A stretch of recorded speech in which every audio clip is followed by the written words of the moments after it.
The committee will come to order.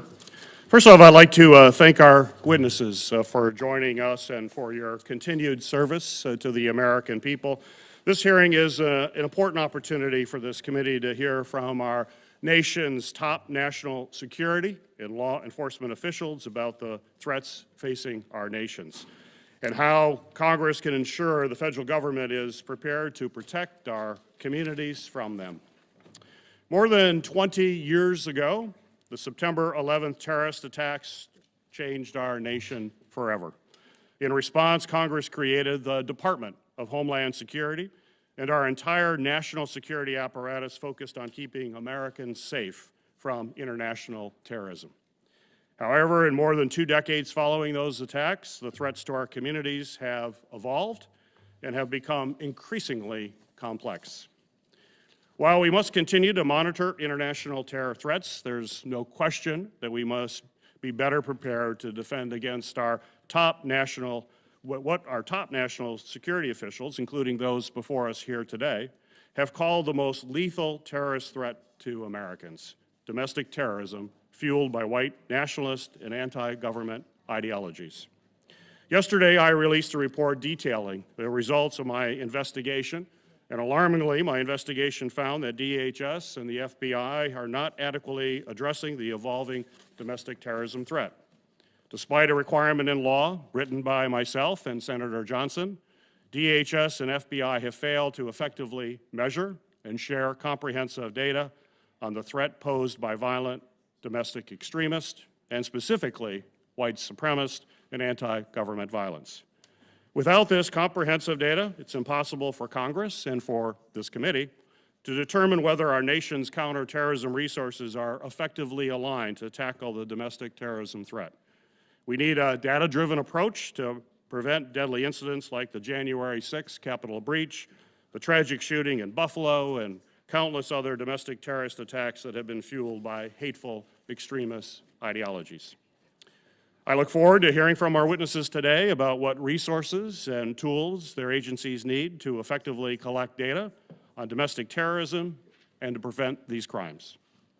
Today, we'll also have the opportunity to discuss the significant threat that cyber attacks pose to our national and our economic security. I'm proud of bipartisan work. Senator Portman and I have led this Congress to enact some of the most significant reforms in our nation's cybersecurity policy in history. Our reforms will ensure that DHS has the tools, the resources, and the authorities needed to protect critical infrastructure, state and local governments, and other targets from cyber attacks. However, there's more that must be done to continue securing our vulnerabilities from criminal hackers and foreign adversaries, and I look forward to discussing these topics today. One of the most serious threats and one of the toughest to tackle is the threat posed by increasingly severe natural disasters and climate change. This is an existential threat to our planet, and unless it is addressed, it will have a significant impact on our homeland security. Today, we'll hear more about how our national security agencies are tracking these challenges and how they're planning to address the security threats they present now and into the future. We also have a challenging situation at our southern border, and today we'll discuss the administration's work to secure both our northern and southern borders and prevent illegal trafficking and stop the flow of deadly, illicit drugs like fentanyl into our communities. Those are difficult missions that must be accomplished, ensuring that lawful international trade and travel can continue to flow smoothly at our ports of entry and keep states like my home state of Michigan a hub for international commerce. As our national security agents continue to tackle these long-standing threats, they must also be prepared to counter emerging ones. Over the last few years, the threat posed by unmanned aerial systems, or drones, has become increasingly perilous. Small drones, which can be purchased off the shelf at any electronics store, can be weaponized by malicious actors to damage our nation's critical infrastructure or inflict mass casualties. Today's drones could be used to launch remote attacks on everything from government buildings to crowds at public events, including large sports stadiums.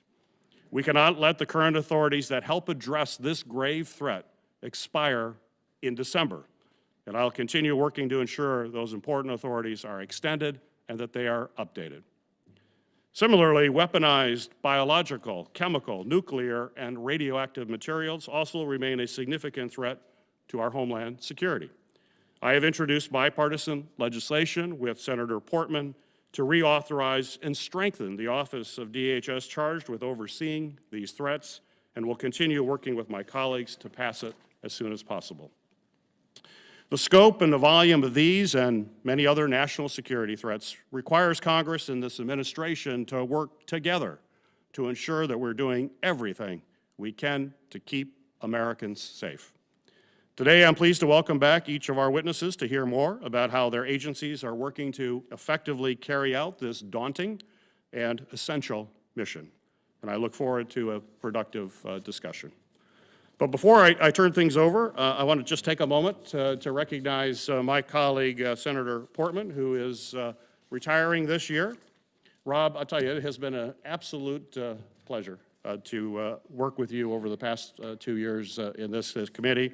I'm grateful for all of your hard work and your diligence to help us pass such meaningful bipartisan legislation through this committee, from providing important financial relief to the U.S. Postal Service, to strengthen our ability to detect and deter cyber attacks, and working to make our nation more secure and more effective for taxpayers. It's certainly been a real pleasure, and I wish you Godspeed in all your future endeavors, but all the work you did here will certainly never be forgotten.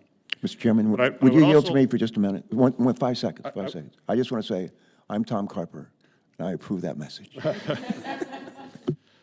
And I would also like to thank Staff Director Tom Thiessen, or Pam. Hi, Pam. Did I say Tom?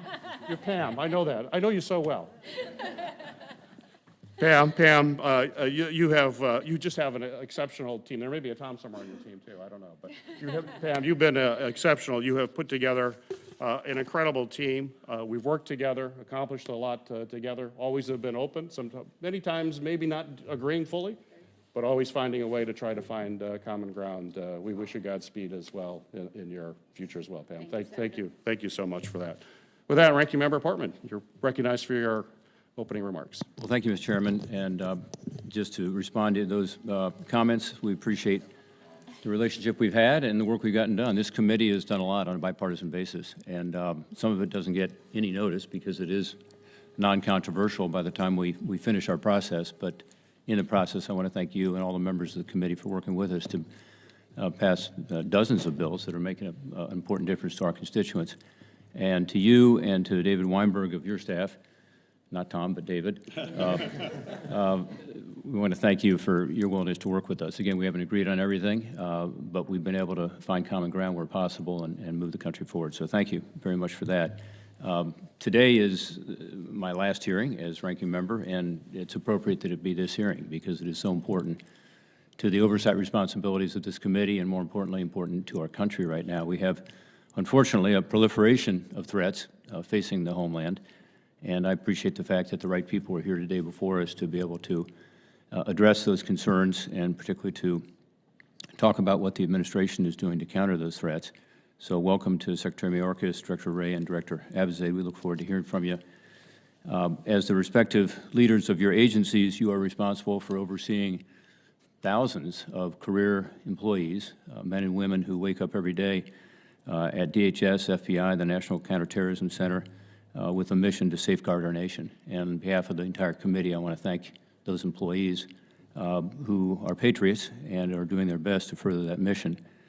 Every fall since the terrorist attacks on 9/11, we've had this hearing. We're a little late this year because of scheduling issues, but I think it's really important that we hold it because it is a time to stand back a little bit and reflect on where we are and how we can work together to address these potential threats and active threats. I can think of no greater priority for this committee. I'm going to start with the crisis at the southern border because sadly I'm leaving at a time when we really haven't made the progress we should have made on a bipartisan basis. But again, we have to raise these issues and attempt to solve some of these very significant problems. The failed border policies from this administration has ensured that not only do our nation's borders remain unsecure, but foreign adversaries, transnational criminal organizations, and other nefarious actors can too easily enter our country now and therefore threaten the safety and the security of our public. So this issue has not gotten better, it's gotten worse. And in the past year, the Border Patrol apprehended more than 2 million total unlawful migrants. That's up 143% since 2019. This chart behind me shows in color kind of the blue, green, and red of where we have been. FY21 and FY22 figures are on the right. We just got the final figures for fiscal year 2022, and unfortunately it tells a very dramatic story of us failing to secure that southern border. This does not include the number of gotaways, or individuals who are not detected. What we hear from the Border Patrol is that the number of gotaways has increased significantly as well. These are criminals, often, who engage in human trafficking, criminals who involve themselves in the drug trade.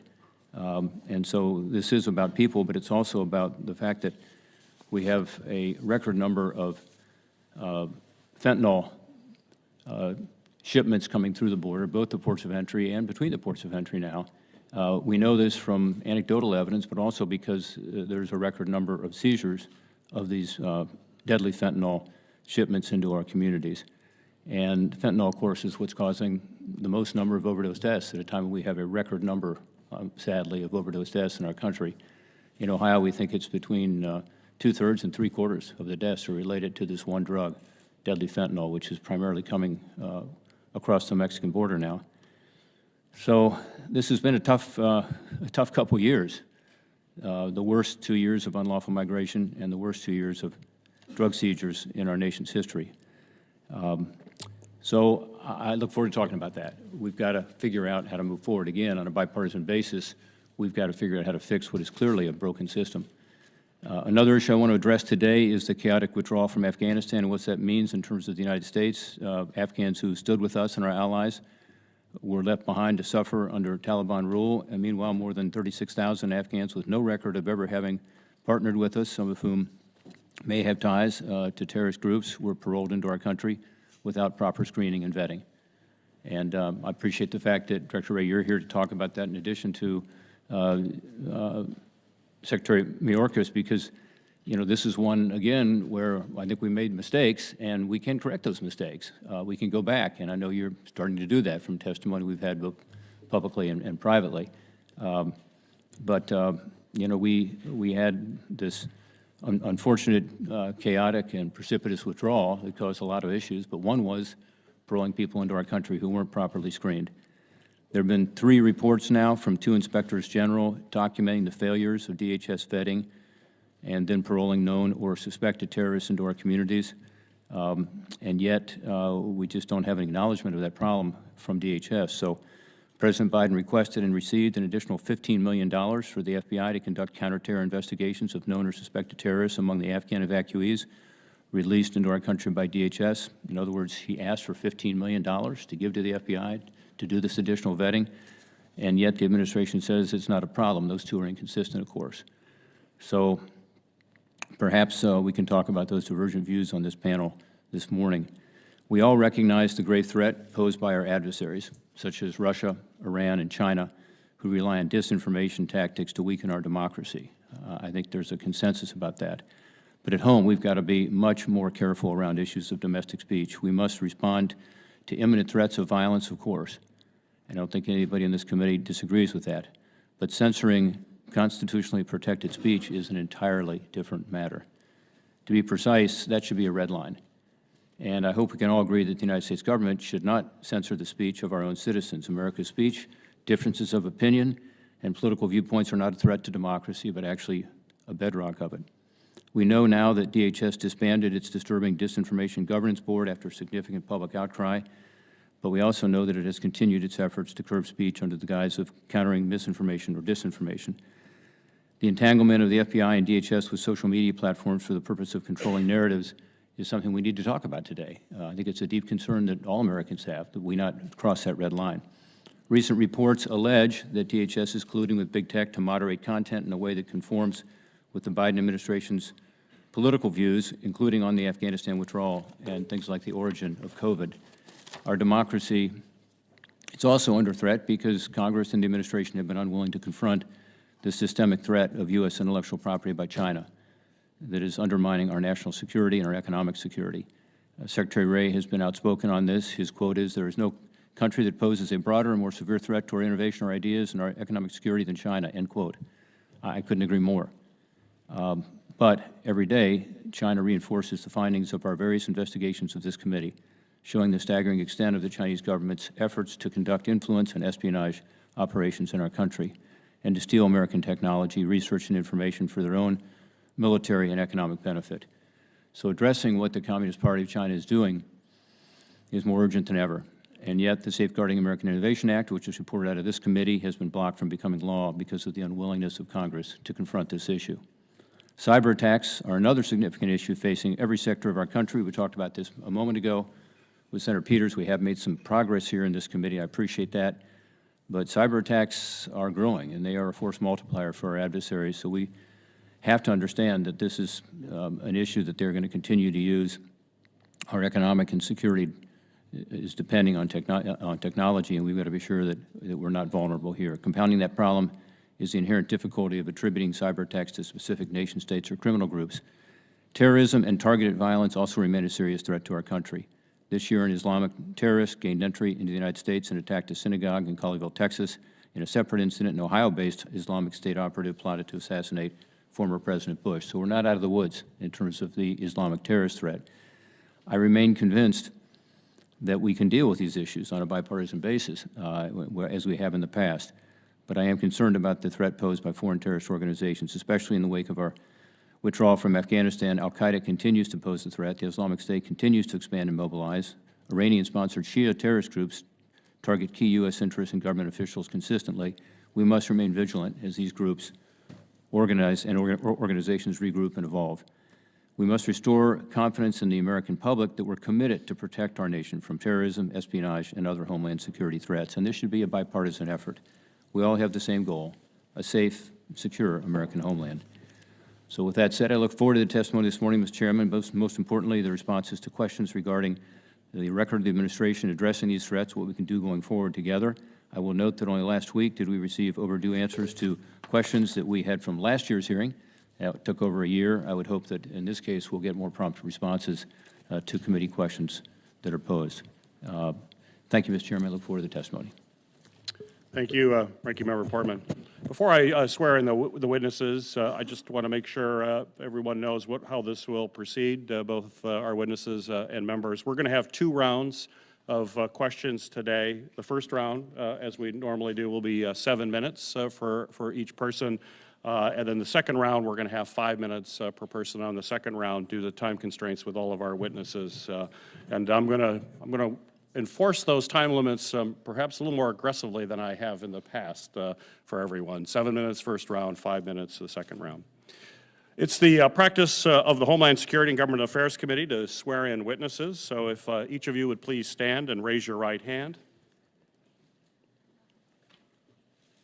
Do you swear the testimony you will give before this committee will be the truth, the whole truth, and nothing but the truth, so help you God? Thank you. You may be seated.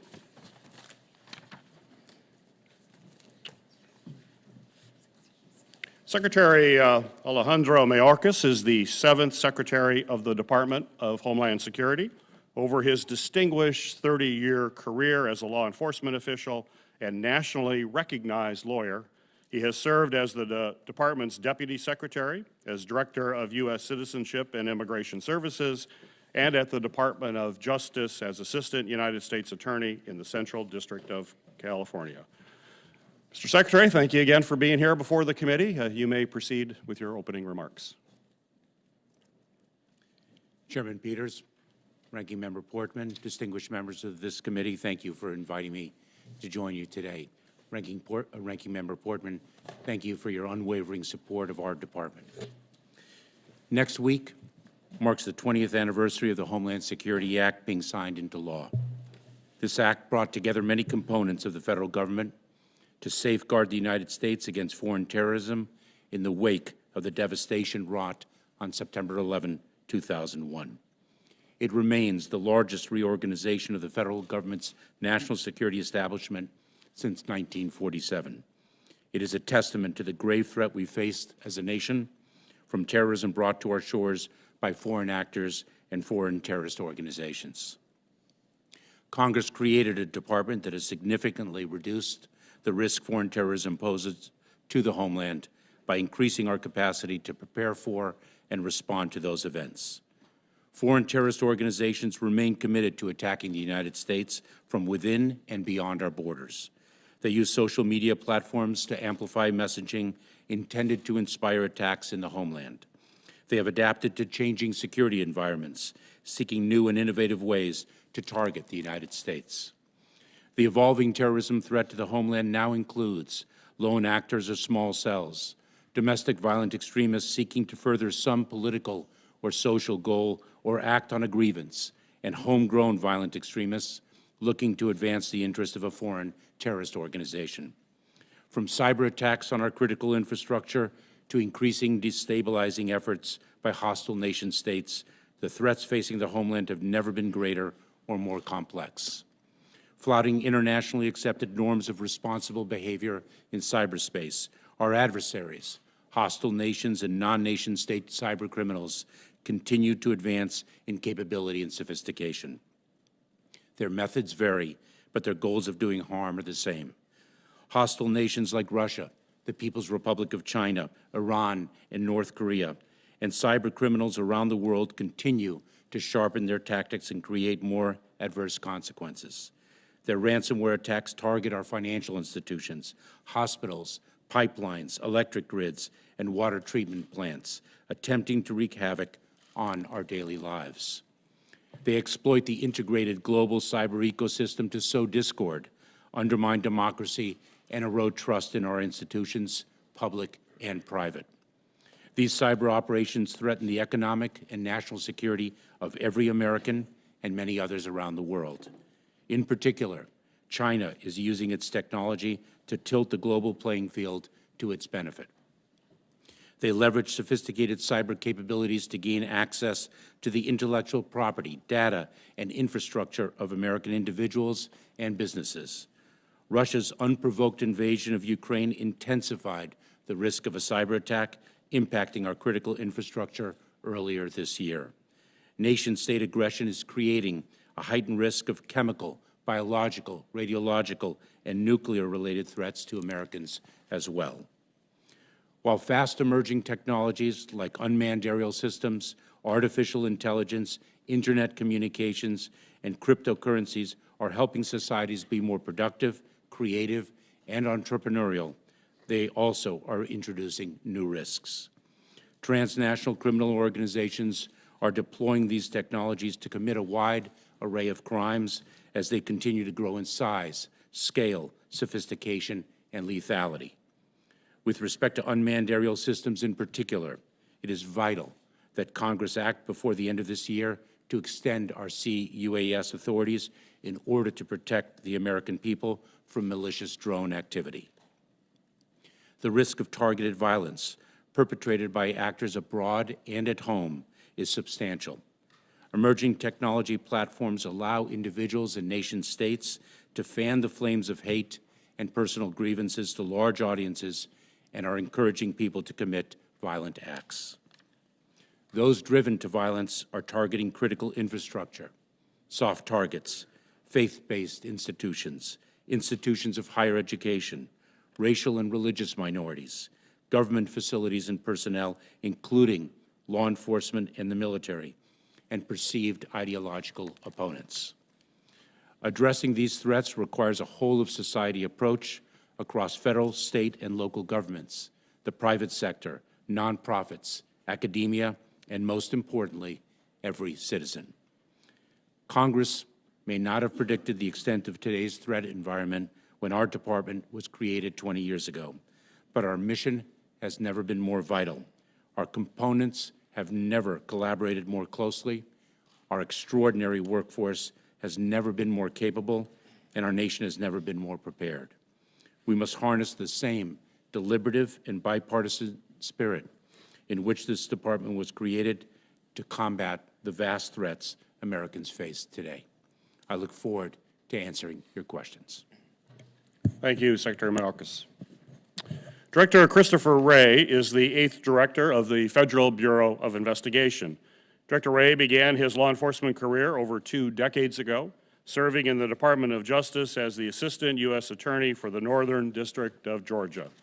He has also served on the President's Corporate Fraud Task Force and supervised the Enron task force, in addition to playing a key role in the national security objectives for the Department. Director Wray, thank you for appearing before this committee once again. You may proceed with your opening remarks. Good morning, Chairman Peters, Ranking Member Portman, and members of the committee. I'm honored to be here today on behalf of the FBI's 38,000 men and women to discuss some of the most pressing threats facing our homeland. When it comes to the current threat landscape, what makes our current situation unique, and I would add particularly serious, is the fact that we're seeing so many different threat areas all elevated at the same time. And I'm proud of the work the FBI's agents, analysts, and professional staff are doing all across the country and around the world every day to rise to that challenge and protect the American people. Protecting the American people from terrorist attack remains the FBI's #1 priority. As I've said before, the greatest threat we face on the terrorism front here in the homeland is from what are effectively lone actors or small cells. And whether you're talking about a domestic violent extremist acting in furtherance of some ideological goal, or a homegrown violent extremist looking to advance the interests of a foreign terrorist organization, these actors often move very quickly from radicalization to action and often use easily obtainable weapons, think a gun, a knife, a car, a crude IED, against soft targets, which is really just intelligence community speak for everyday people going about their everyday lives. Overseas, ISIS and al-Qaeda still aim to inspire, plan, and launch attacks against the United States and our allies, both abroad and here at home. As the Zawahiri strike this summer in Kabul reinforces, the threat of foreign terrorist organizations like al-Qaeda attempting to reconstitute in Afghanistan following our withdrawal is very real, and our ability to gather valuable intelligence on the ground inside Afghanistan has been reduced. That's just a reality, and all of that places a premium on our continued collaboration with our partners, both within the U.S. government and internationally. We have to stay on the balls of our feet and use all of the tools available to us. On top of that, countries like China, Russia, Iran, North Korea are all growing more aggressive, more brazen, more capable. They're coming at us from all angles to undermine our core democratic institutions, our national security, and our rule of law. Of those countries, the greatest long-term threat to our nation's ideas, innovation, and economic security, our national security, is that from China.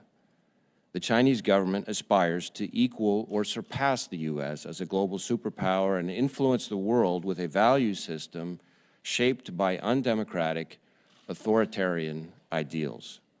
But we are confronting that threat head-on. 3 weeks ago, for example, we unsealed charges against 13 individuals, 10 of them Chinese intelligence officers and government officials, for a variety of criminal efforts to exert influence right here in the U.S. on behalf of Beijing. And we have scores of investigations into the China threat in all 56 FBI field offices. On the cyber front, China's vast hacking program is the world's largest by a mile, and they have stolen more of Americans' personal and business data than every other nation combined. But of course, China is not our only challenge in cyberspace, not even close. The FBI's cyber investigations are growing in frequency, scale, and complexity consistent with the evolution of the threat. We're investigating over 100 different ransomware variants, each with scores of victims, as well as a host of other novel threats posed by both cyber criminals and nation states alike. And it's becoming more and more difficult to discern where the cyber criminal activity ends and the nation state activity begins, as the line between those two continues to blur. Just last month, for example, we announced the indictment of 3 Iranian nationals for their roles in a multi-year scheme to compromise the networks of hundreds of organizations, many of which offer critical services Americans rely on every day. To these sorts of actors, nothing is off limits, not even, for example, Boston Children's Hospital, which they set their sights on in the summer of 2021. Now, fortunately, before they could successfully launch their attack, we received a tip from a partner, and working closely with the hospital, we were able to identify and defeat the threat, protecting both the network and the sick kids who depend on it.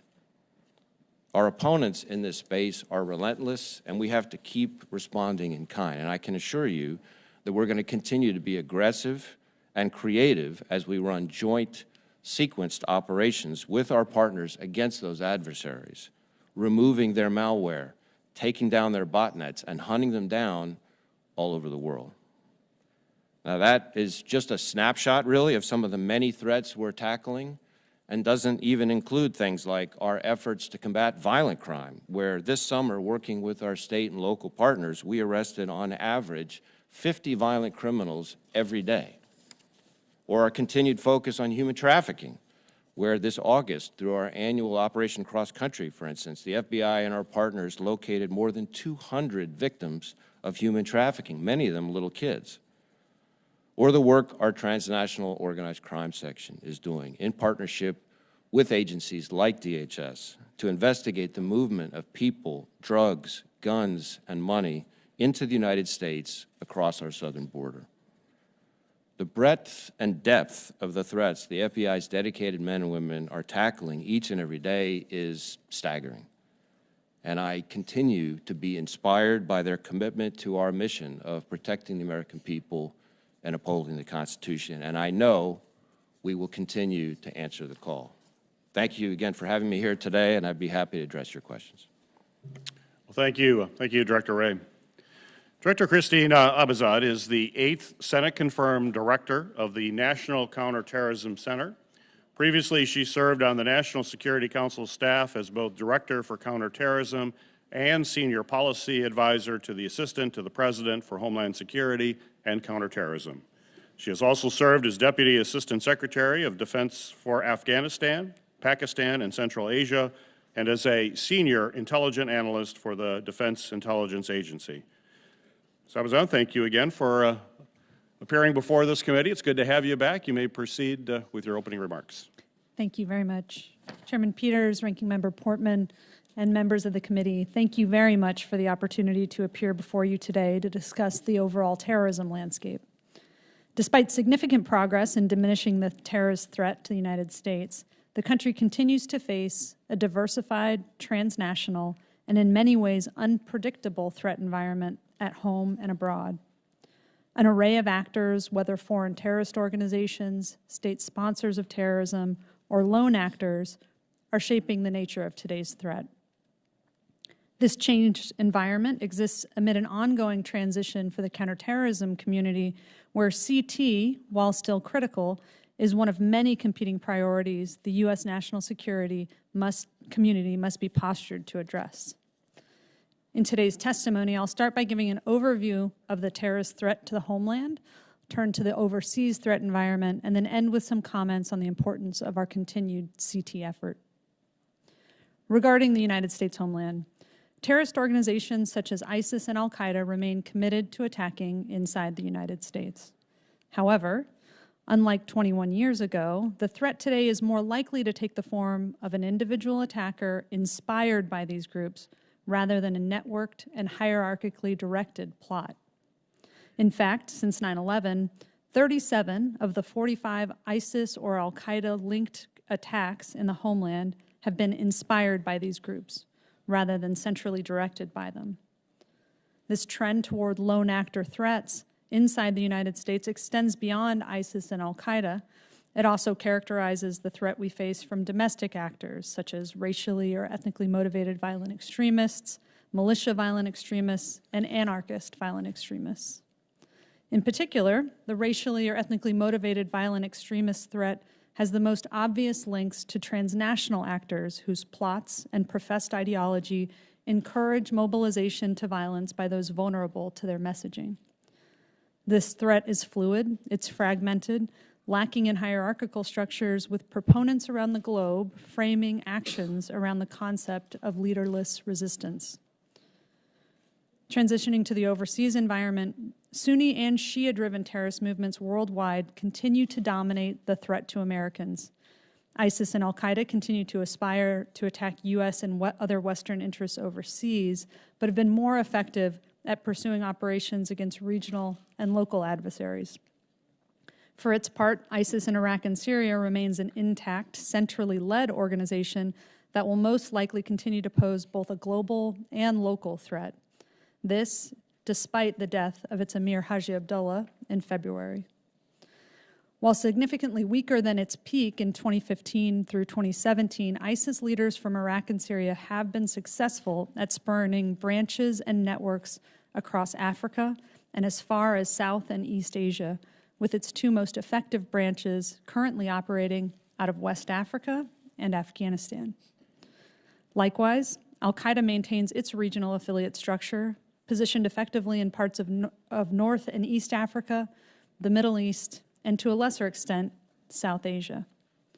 The July death of longtime al-Qaeda leader Ayman al-Zawahiri was a strategic and symbolic setback for the organization, but it does not put an end to al-Qaeda. In particular, in the Middle East, al-Qaeda in the Arabian Peninsula is a destabilizing actor in Yemen and remains among the most intrepid al-Qaeda affiliates intent on attacks inside the U.S. homeland. Two other prominent al-Qaeda affiliates also stand out, both for their growing regional influence and their significant capabilities: the Sahel-based al-Qaeda affiliate JNIM and Somalia-based affiliate al-Shabaab. Of note, we continue to monitor for signs al-Qaeda has chosen a successor to Zawahiri, now 3 months since his death. In addition to al-Qaeda affiliate leaders, we are particularly focused on the role that Iran-based legacy leaders such as Saif al-Adil may play in the future of the organization. Transitioning from Sunni terrorism to threats emanating from Iran, its partners, and its proxies, Iran continues to plan, encourage, and support plots against the United States, both at home and in the Middle East, where we have a significant U.S. military presence. Iran and Lebanese Hezbollah have sought to plot attacks against former U.S. officials to retaliate for the death of IRGC Quds Force Commander Qasem Soleimani, raising the threat both at home and abroad for those that Iran deems responsible. In closing, I would just highlight that the complexity of the international terrorism and extremism environment that I just outlined continues to demand a collaborative, agile, and sufficiently resourced counterterrorism effort to mitigate terrorist threats to the United States. It is clear that the significant CT pressure brought to bear against terrorist groups over the last 2 decades, along with investment in effective CT defenses here at home, has resulted in a diminished threat to the United States homeland. NCTC and its CT partners across the government are working toward a sustainable and enduring level of support to this mission that maintains this strategic success. In fact, the role of NCTC today is perhaps more important than ever. Charged with integrating and analyzing all terrorism information across the United States government and sharing that information with partners, both foreign and domestic, organizations like NCTC can help ensure that CT remains a foundational element of national security, even as other organizations must shift to other pressing priorities. Finally, I want to assure this committee that the interagency enterprise of CT practitioners remains committed to this mission and are working behind the scenes every day to protect the American people, both at home and abroad. It is with great gratitude and privilege that I appear before you today and have the opportunity to recognize the incredible community of intelligence, diplomatic, military, and law enforcement professionals whose dedication to the CT mission has done so much to protect this country and its citizens. And with that, Mr. Chairman, subject to your questions. Thank you, Director Abizaid. Yesterday, I released a report following a multi-year investigation on the growing domestic terrorism threat. I believe we provided it to each of the witnesses yesterday. This is also available through the website, the Homeland Security Committee website, to read in its entirety. And in the report, we found that despite being required by law, my investigation found that DHS and FBI have failed to systematically track and report data on domestic terrorism. They have not appropriately allocated resources to match the current threat and have not aligned definitions of domestic terrorism to ensure consistency across the investigations of these crimes. And quite frankly, it's hard to address this rising threat if we can't quantify and define the scope of the problem so that we can tailor an appropriate response to it. And the agencies appear not to be doing that. Director Wray, we have seen think tanks and nonprofits collect more comprehensive data about domestic terrorism attacks than the U.S. government has been able to do. Why has the FBI been unable to collect and report complete data about domestic terrorism despite a federal law requiring you to do so? Well, Mr. Chairman, I know all too well that there have been frustrations in the reports that have been generated under the law that you're referring to. I think we've made progress between the first report and the second report, and we're committed to continuing to make progress. Some of the issues have to do with, if you go further back in time, before 2015, for example, we were using paper as opposed to electronic, and so the ability to go back and track earlier than 2015, I know, has been a source of tension at times. In addition, state and local law enforcement and tribal law enforcement are not required to report domestic terrorism incidents to us, and so while we do get lots of reports of that through our joint terrorism task forces, it's not as systematic as any of us would like it to be.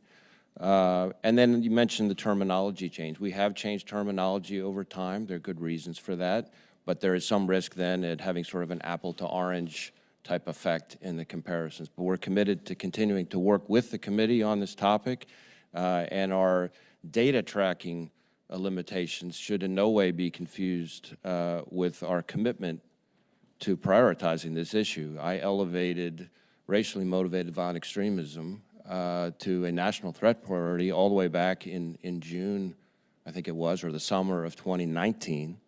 And we have surged resources to address that, and the pace of investigations and arrests over my first 3.5 years as director, doubled, or in the case of arrests, even tripled in this space. So we have been working hard on it, but we do need more resources in this space, and our fiscal 22 budget specifically asks for more resources to help address the domestic terrorism threat.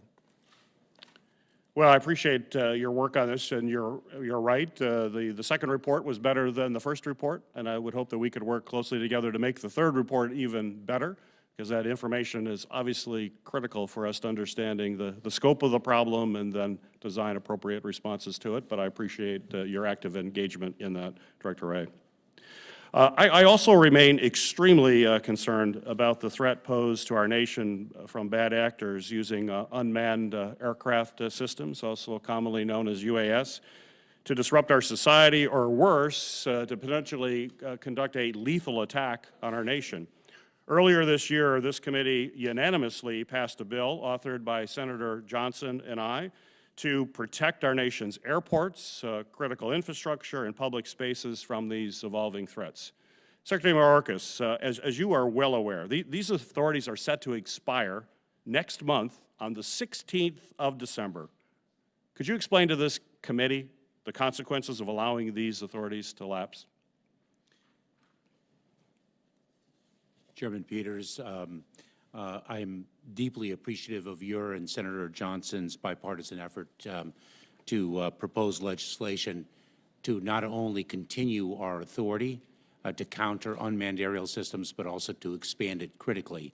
And that need is very grave. Just yesterday, I was meeting with experts who were speaking of the increased efficiency, sophistication, and capability of drones, in terms of their visibility, the speed with which they can move, the distance with which they can move, and also the loads that they can carry.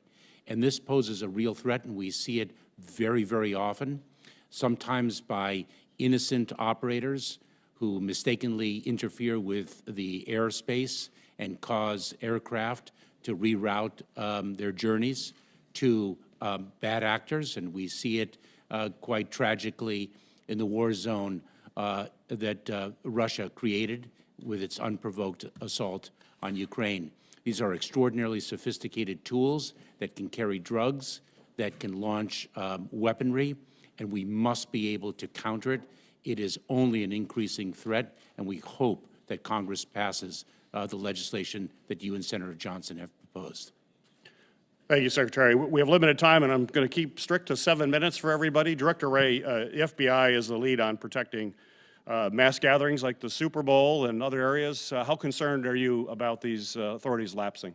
We're deeply concerned, and we appreciate this committee's leadership on this topic. If that authority, it's important for Americans to understand that if that authority is not reauthorized next month, that public gatherings, like the Super Bowl in Arizona, like New Year's Eve in Times Square, like Formula One in Las Vegas, and I could go on, none of those things will have protection from this threat.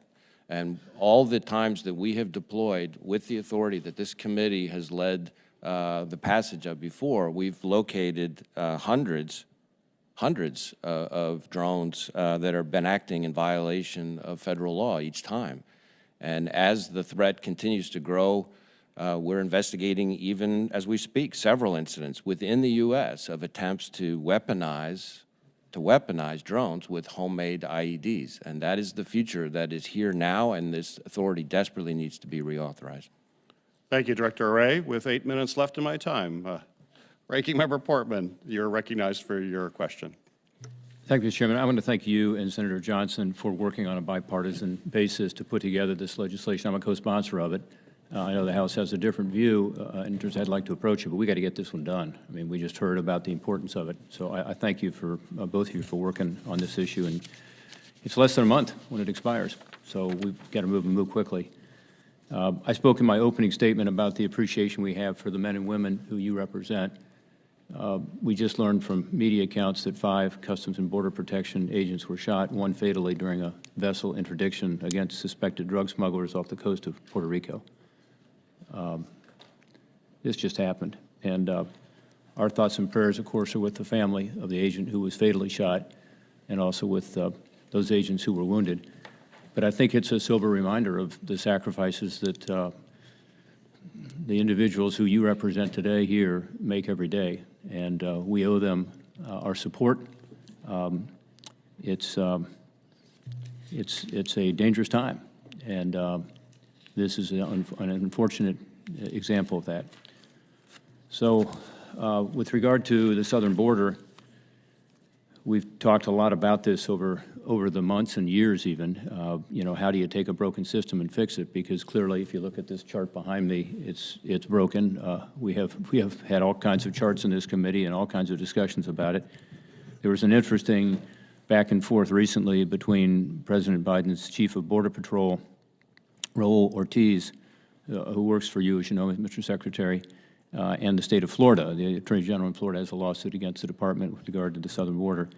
And I just thought I'd go over that quickly. This has been the worst year of apprehensions ever, the last fiscal year.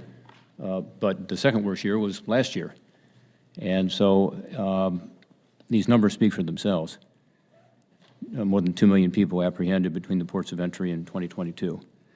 This summer, when the Chief of Border Patrol was questioned by the state of Florida, he gave his answers under oath. And I would ask unanimous consent to place the transcript of the Border Patrol Chief's testimony into the record, Mr. Chairman.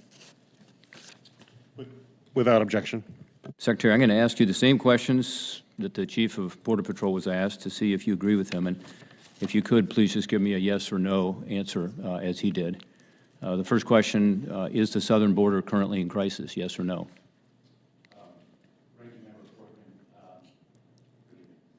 Ranking Member Portman, the entire hemisphere is suffering a migration crisis. We are seeing an unprecedented movement of people from country to country. It is not restricted to the southern border. We are seeing an unprecedented movement of people throughout the Western Hemisphere. And I think the case of Venezuela is the most compelling example. With a population of between 25 and 28 million people, approximately 8 million of them have left that country. Colombia is hosting 2.4 million Venezuelans. I would ask you for a yes or an answer with regard to the southern border. I've been to Colombia twice in the last year, very aware of what's going on with regard to the displaced people out of Venezuela, and for that matter, Nicaragua, Cuba. But the question is all the more pressing. So what are we doing about it? Shouldn't we be changing our policies at the border to deal with it instead of having this resolved? So my question to you again, is the southern border currently in crisis, yes or no? We are seeing a significant challenge at the southern border, as we're seeing it throughout the hemisphere. Chief Ortiz stated yes. Just so you know, your what about Chief? He said the obvious, which is yes. Second question, would you agree that the unprecedented number of unlawful migrants are entering, that an unprecedented number of unlawful migrants are entering the United States right now? Yes or no? Ranking Member Portman, I believe that the number of encounters that we have had at the border, I think it is approximately 2.3 million this past year, is the highest on record. Okay, so the answer is yes by Chief Ortiz, and sounds like you agree with him on that. Ms. Secretary, when President Biden took office, is it true that the number of migrants trying to unlawfully enter the United States has increased substantially? Yes or no? It has, and there are many different factors that that contribute to that. Okay. Well, I asked you these questions. Obviously, his answer was yes. He was candid and gave short answers. We can't fix the problem unless we acknowledge it. We can't fix the problem unless we understand the facts. Yes. We can't fix the problem unless we're willing to be honest, Republicans, Democrats, everyone alike, saying we've got a crisis. And if we don't fix this crisis at the border, we'll continue to see these same results. Ranking Member Portman, if I may, there's been a problem with our immigration system, an acknowledged one, unanimously so, for years and years. The system is not for years and years, but again, look at this chart. This is the numbers. So it's gotten far worse. And look, we don't have time to go into the details as to how we fix it, but you and I have talked about this a lot, Mr. Secretary. And if the asylum system is not fixed, this won't end. If we don't give the Border Patrol more resources, this is not going to end. If we don't figure out a way to provide for deportations when people are here illegally, particularly when they're committing other crimes, this will continue. So we are, unfortunately, looking at a situation where, you mentioned Colombia, if you go to the countries throughout the hemisphere, they believe this is a pull factor, our policies. And the leadership of these countries actually don't want their people moving into the United States. That might seem counterintuitive to some people, but some of their best and brightest are leaving because of our pull factor, because we're not putting in place the right policies to be able to control our own southern border.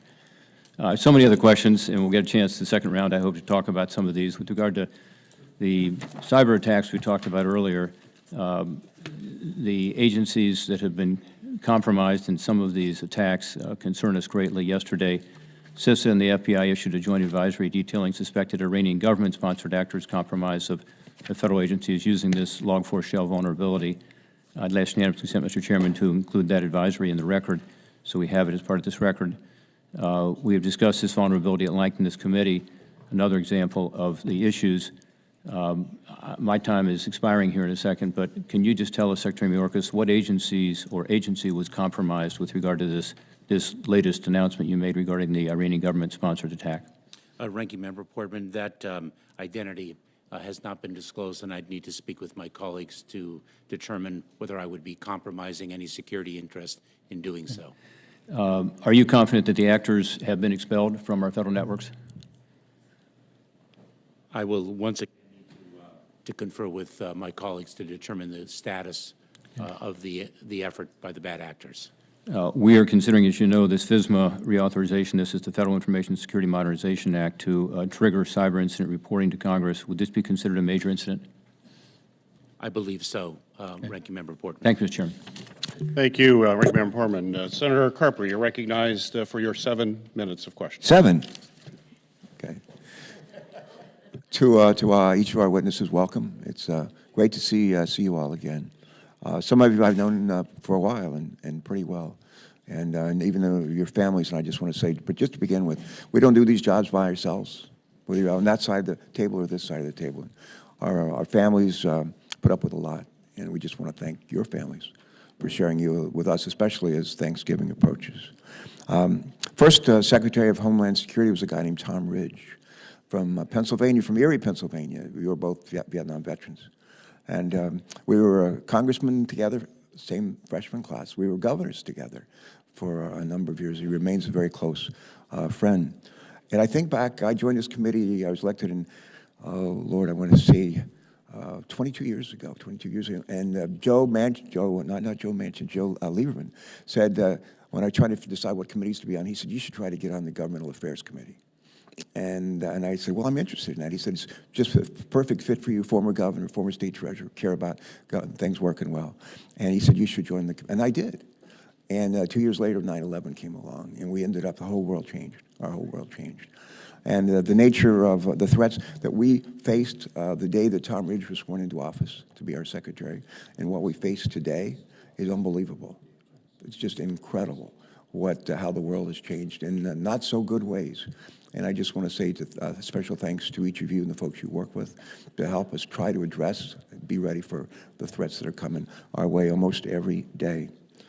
I'll start with Secretary Mayorkas, and in the second round of questions, if I'm lucky, I'll ask questions of our other two witnesses. But Mr. Secretary, again, my first question is to you. I know your job is not an easy one. Between leading a workforce of almost 250,000 people, whose duties range anywhere from aviation to border security, enhancing our nation's cyber posture, responding to natural disasters, protecting our homeland, I hope that everyone here today can respect that, and that your dedication and service to our nation is commendable. That goes for all three of our witnesses here today, and I thank you again for your service. As we continue to see a number of encounters at our southern border, the Department of Homeland Security has been leading a whole-of-government response to address these challenges and to help keep our borders more secure. And Mr. Secretary, can you just talk about some of the changes in migration patterns that we've seen at our southern border in the last year and a half, and what policies the department has put in place to address these challenges? Specifically, can you speak to the investments in border technology and legal migration pathways in your level of engagement with other countries in the region, given that the migration patterns have been a hemispheric challenge? Please. Senator Carper, thank you for acknowledging the challenge that these positions present. Of course, the challenge is all relative. Ranking Member Portman mentioned the tragic loss of one of our frontline personnel. Several other were gravely wounded. I was briefed on the situation very early this morning. These are brave members of our air and marine operations within U.S. Customs and Border Protection. So the difficulty of this job cannot be compared to the difficulty that our frontline personnel face every day, and their bravery and selfless service should be recognized. And I appreciate Ranking Member Portman acknowledging that. The migration patterns in the hemisphere have changed dramatically. When I was the Deputy Secretary, we were very concerned about migration from the Central American countries of El Salvador, Guatemala, and Honduras. We have encountered now the highest level of encounters by Venezuelans, Cubans, and Nicaraguans. And that changed demographic makes the challenge even more acute because our diplomatic relations with these countries is obviously quite strained, and we're unable to remove as easily individuals from these countries of origin. Of course, we implemented thus far at an early stage a very successful response to the Venezuelan migration in particular. We have 6 lines of effort, Senator Carper. We have surged resources to the southern border: personnel, technology, facilities, transportation capabilities.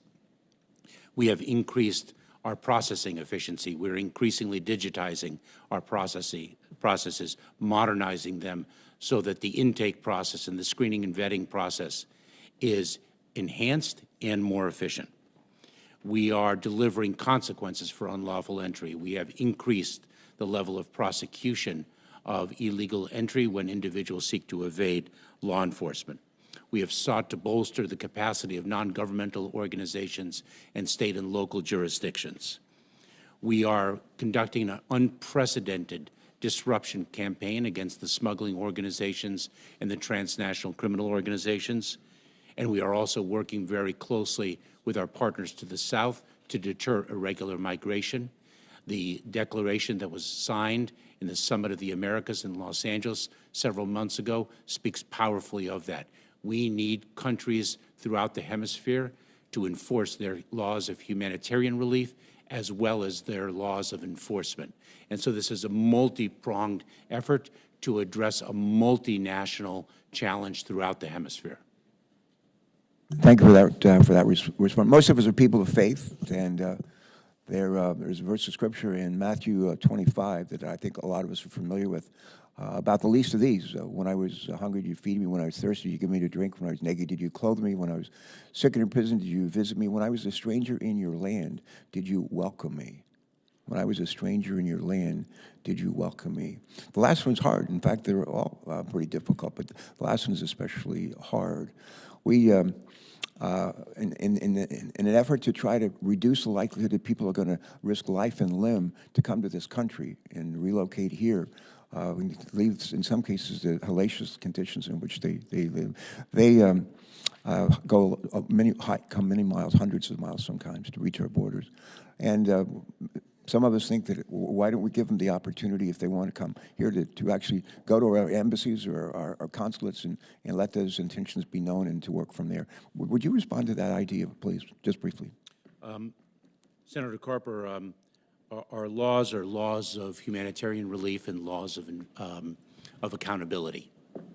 We have an asylum system that is one of the sources of pride of our country, and we enforce the law. When an individual qualifies for humanitarian relief, they are, under the law, entitled to remain here. And if they do not qualify, they are to be removed, and we are enforcing the laws in every respect. Thanks so much. Thanks, Mr. Chairman. Thank you, Senator Carper. Senator Johnson, you're recognized for your questions. Thank you, Mr. Chairman. Director Wray, you made a comment here in answer to the chairman's questioning that you are committed to working with this committee. You'll excuse me if I find those words ring incredibly hollow. I had to subpoena you as chairman of this committee. I really didn't get anything. I've written repeated letters, either with no response whatsoever or a non-response response.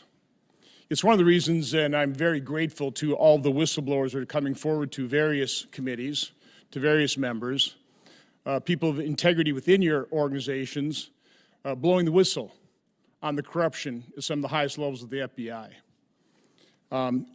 First question, do you commit publicly that the FBI will not retaliate against those whistleblowers?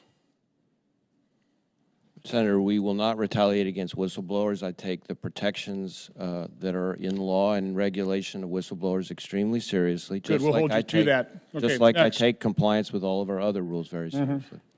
Senator Grassley wrote you a letter on July 25th of 2020 in which he said that whistleblowers to his office reported that FBI officials initiated a scheme to downplay derogatory information on Hunter Biden for the purpose of shutting down investigatory activity related to his potential criminal exposure by labeling it, quote, disinformation. Boy, that's a familiar term. That scheme was hatched in August of 2020. Also included, he said, in August 2020, FBI supervisory intelligence analyst Brian Auten opened an assessment which was used by FBI headquarters team to improperly discredit negative Hunter Biden information as disinformation and cause investigative activity to cease.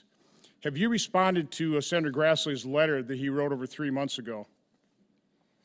Senator, I know there have been a whole slew of letters. I believe we've responded to a number of them, but sitting here right now, I can't tell you which ones we've responded to and which ones. Have you looked into those charges that there was a scheme hatched in August 2020 to downplay the derogatory information on Hunter Biden? Have you looked into that personally? We have, as we speak, a number of personnel matters that are underway, and as reasons I'm sure you can appreciate, we can't discuss. I know that's always your personnel excuse. matters. No, I got it. I understand how you remain above the law by using that excuse repeatedly. The reason I'm a little sensitive on August 2020 is that on August 6th, both Senator Grassley and I received an unsolicited briefing by members of the FBI, which I knew immediately was a setup. No new information whatsoever. I knew it was a setup, and I was correct because 9 months later, on May 1st, it was leaked to the Washington Post to smear me. I have written you publicly a number of times asking who directed that briefing. Are you prepared to tell me in public who directed that briefing now? Senator, first off, I can't discuss specific defensive briefings more broadly, and that's a longstanding practice. So tell me then, why have you refused to meet with us to privately tell us who directed that briefing? So, if I may finish my answer to the question. It's longstanding practice not to discuss specific defensive briefings. We have, as my understanding, responded in writing to a letter that you sent. I think it's just bureaucratic gobbledygook is what that is. That's not a response. We offered in that letter to provide a senior executive of the FBI to walk through in detail our process. What your process is, but not specifically who directed a briefing that was used to smear me. Have you looked into the leaking of that briefing to the Washington Post? Have you investigated that? I'm not going to discuss specific investigations. As to the briefing question and who directs it, let me be very clear about this. When it comes to election-related defensive briefings, there is not a single person who makes that decision. That is an interagency process that was set up by the prior administration, signed off on by the former president, Office of the Director of National persons in Intelligence. that interagency, correct? So there would be persons. So we should know who those persons are. Why won't you tell us who directed that briefing, the persons then? I would refer you to the process that was put in place, and we can give you more information about the process if you would like. Have you read Senator Grassley's and my report on Hunter Biden's corruption issued in September of 2020 and November of 2020? Have you read those reports? I have had a chance to look at it. Do you see any sign of Russian disinformation in those reports?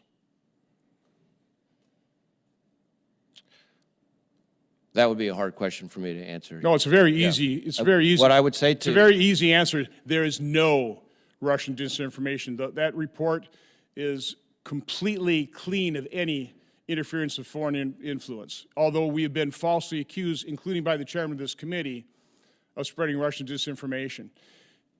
Are you aware of the FBI having any involvement whatsoever in the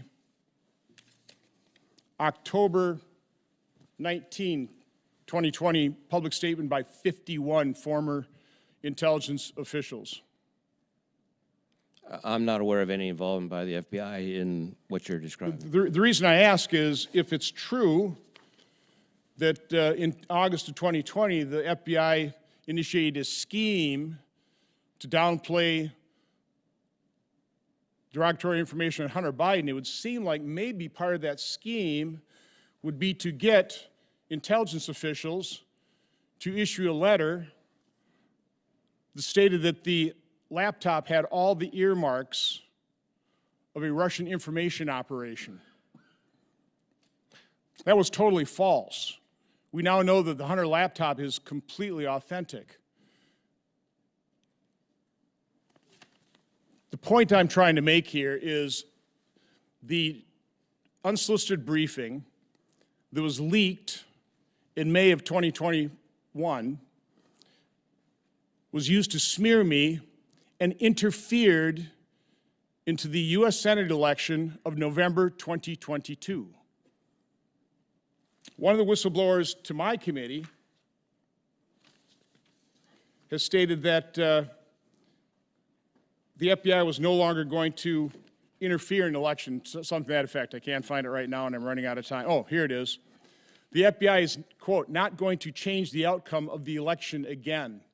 Well, the FBI certainly tried to by leaking, or somebody leaked that FBI briefing. Are you going to investigate that? Because that is the election interference. And let's face it, this letter by 51 intelligence officials, this interfered in the 2020 election to a far greater extent than anything Russia or China ever could have hoped to accomplish. You have to acknowledge that. It has to be investigated. I have no faith that you will do so. Senator Hassan, you are recognized for your questions. Well, thank you, Chair Peters, and I want to thank you and Ranking Member Portman for holding this hearing today. Thank you to our witnesses for being here. And I want to add my prayers and thoughts for the CBP officers, the officer who was fatally wounded and those who are gravely wounded, and to their families. I think it's fair to say that the people of New Hampshire and the United States are holding these brave men and women in our prayers. I also wanted to take the opportunity, although he has stepped out for a moment, just to thank Ranking Member Portman for his years of service and for his work on this committee and for the bipartisan work that he has led. And again, to all of the witnesses, but more importantly to the men and women you lead, thank you, to them, their families. The first priority of government is to ensure the safety and security of its citizens, and your work is really critical to that mission. Director Abizaid, I want to start with a question to you and then a follow-up to the other two witnesses.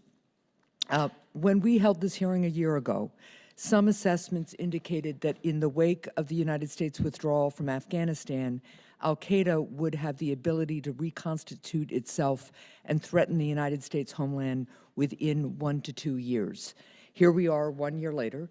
To the extent that you can discuss it in an unclassified setting, what is the National Counterterrorism Center's assessment of al-Qaeda's capability to threaten the U.S. homeland? Thank you very much for the question. Al-Qaeda's capability to threaten the United States homeland from Afghanistan is quite limited, in part thanks to the operation that killed Ayman al-Zawahiri in Kabul here recently, but also because the al-Qaeda elements that are still present in Afghanistan are really not focused on external operations as far as we can tell. There are other terrorist elements in Afghanistan that we are concerned about, primarily ISIS's branch there, ISIS Khorasan. But the threat from al-Qaeda should be disaggregated from that, I think, given the very unique circumstances around that group, its relationship with the Taliban, and some of the specifics in which it has evolved over the years. Well, thank you. Director Wray and Secretary Mayorkas, do you agree with this assessment, and what are your agencies doing to mitigate the threat? And I'll start with you, Director Wray. I would add a couple things to what Director Abizaid had to say. One is we're obviously very concerned about ISIS-K Right. as one of the threats. Second, I think as time progresses, I am concerned that we will have fewer and fewer good sources of information about what al-Qaeda is or isn't doing in Afghanistan, so we always have to be mindful of, as Secretary Rumsfeld famously said, the known unknown. Right. That goes there. And then third, we are very concerned about al-Qaeda and ISIS's ability to inspire attacks, even from over there. So those are a few points I would add. Thank you. Secretary? Senator, I think the point that my colleagues have made underscores a broader point, which is that we've spoken about the evolving threats, but we should keep in mind that the threats of the past remain the threats of the present. Only new ones have been added. And so I defer to the experts to my left. Thank you. Now, Secretary Mayorkas, I want to move on to a different topic. Every week, a new drug seizure along the border makes headlines, but the flow of drugs across the southwest border is unrelenting. The drugs that DHS seizes accounts for just a fraction of the total that criminal organizations attempt to smuggle into our country. What specific steps is DHS taking to stem the flow of drugs crossing the border? And what additional resources are you using to address this problem? What additional resources do you need? Senator, thank you so much. So it is a fact that the smugglers seek to transport controlled substances, illegal drugs, into the United States, primarily through the ports of entry, through trucks, vehicles, and the like.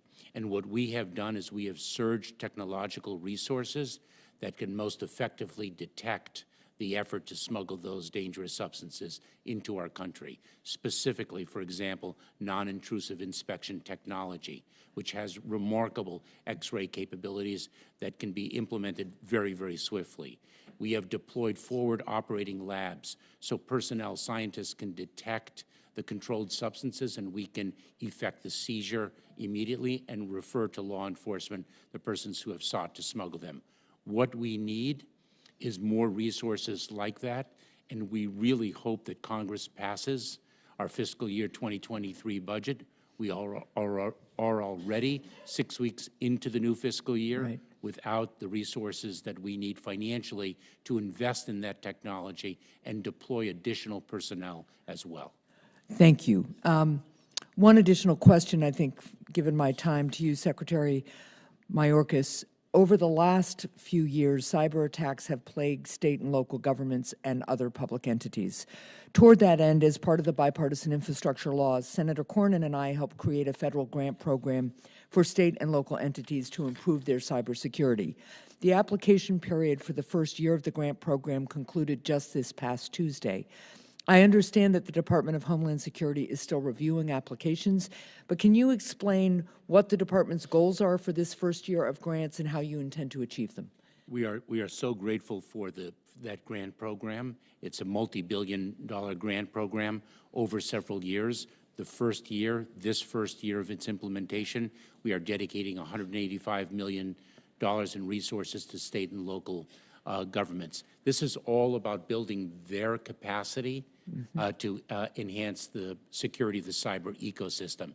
In cybersecurity, Senator, we say we are only as strong as our weakest link. And the fact of the matter is that there are target-rich and resource-poor localities that we need to strengthen. And that is what this grant program is going to enable us to do. So your goal really right now is making sure that the state and local governments that have applied get the resources they need and really focus on strengthening that level of cyber security. Is that fair to say is a priority there? Yes, it is, Senator. Thank you very much, and thank you, Mr. Chair. Thank you, Senator Hessen. Senator Paul, you're recognized for your questions.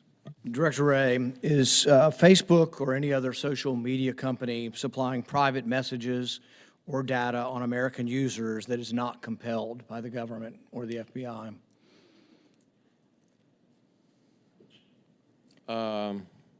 Not compelled, in other words, not in response to legal process? No warrant, no subpoena, they're just supplying you information on their users?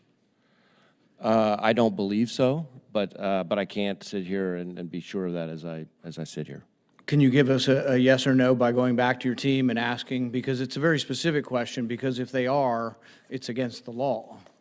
The law, the Stored Communications Act, the Electronic Communications Privacy Act of 1986 prohibits providers from sharing electronic communications with any person or entity unless it's compelled. This was done to protect the privacy of people so we could feel like we can send an email or a direct message to people without having that information given over.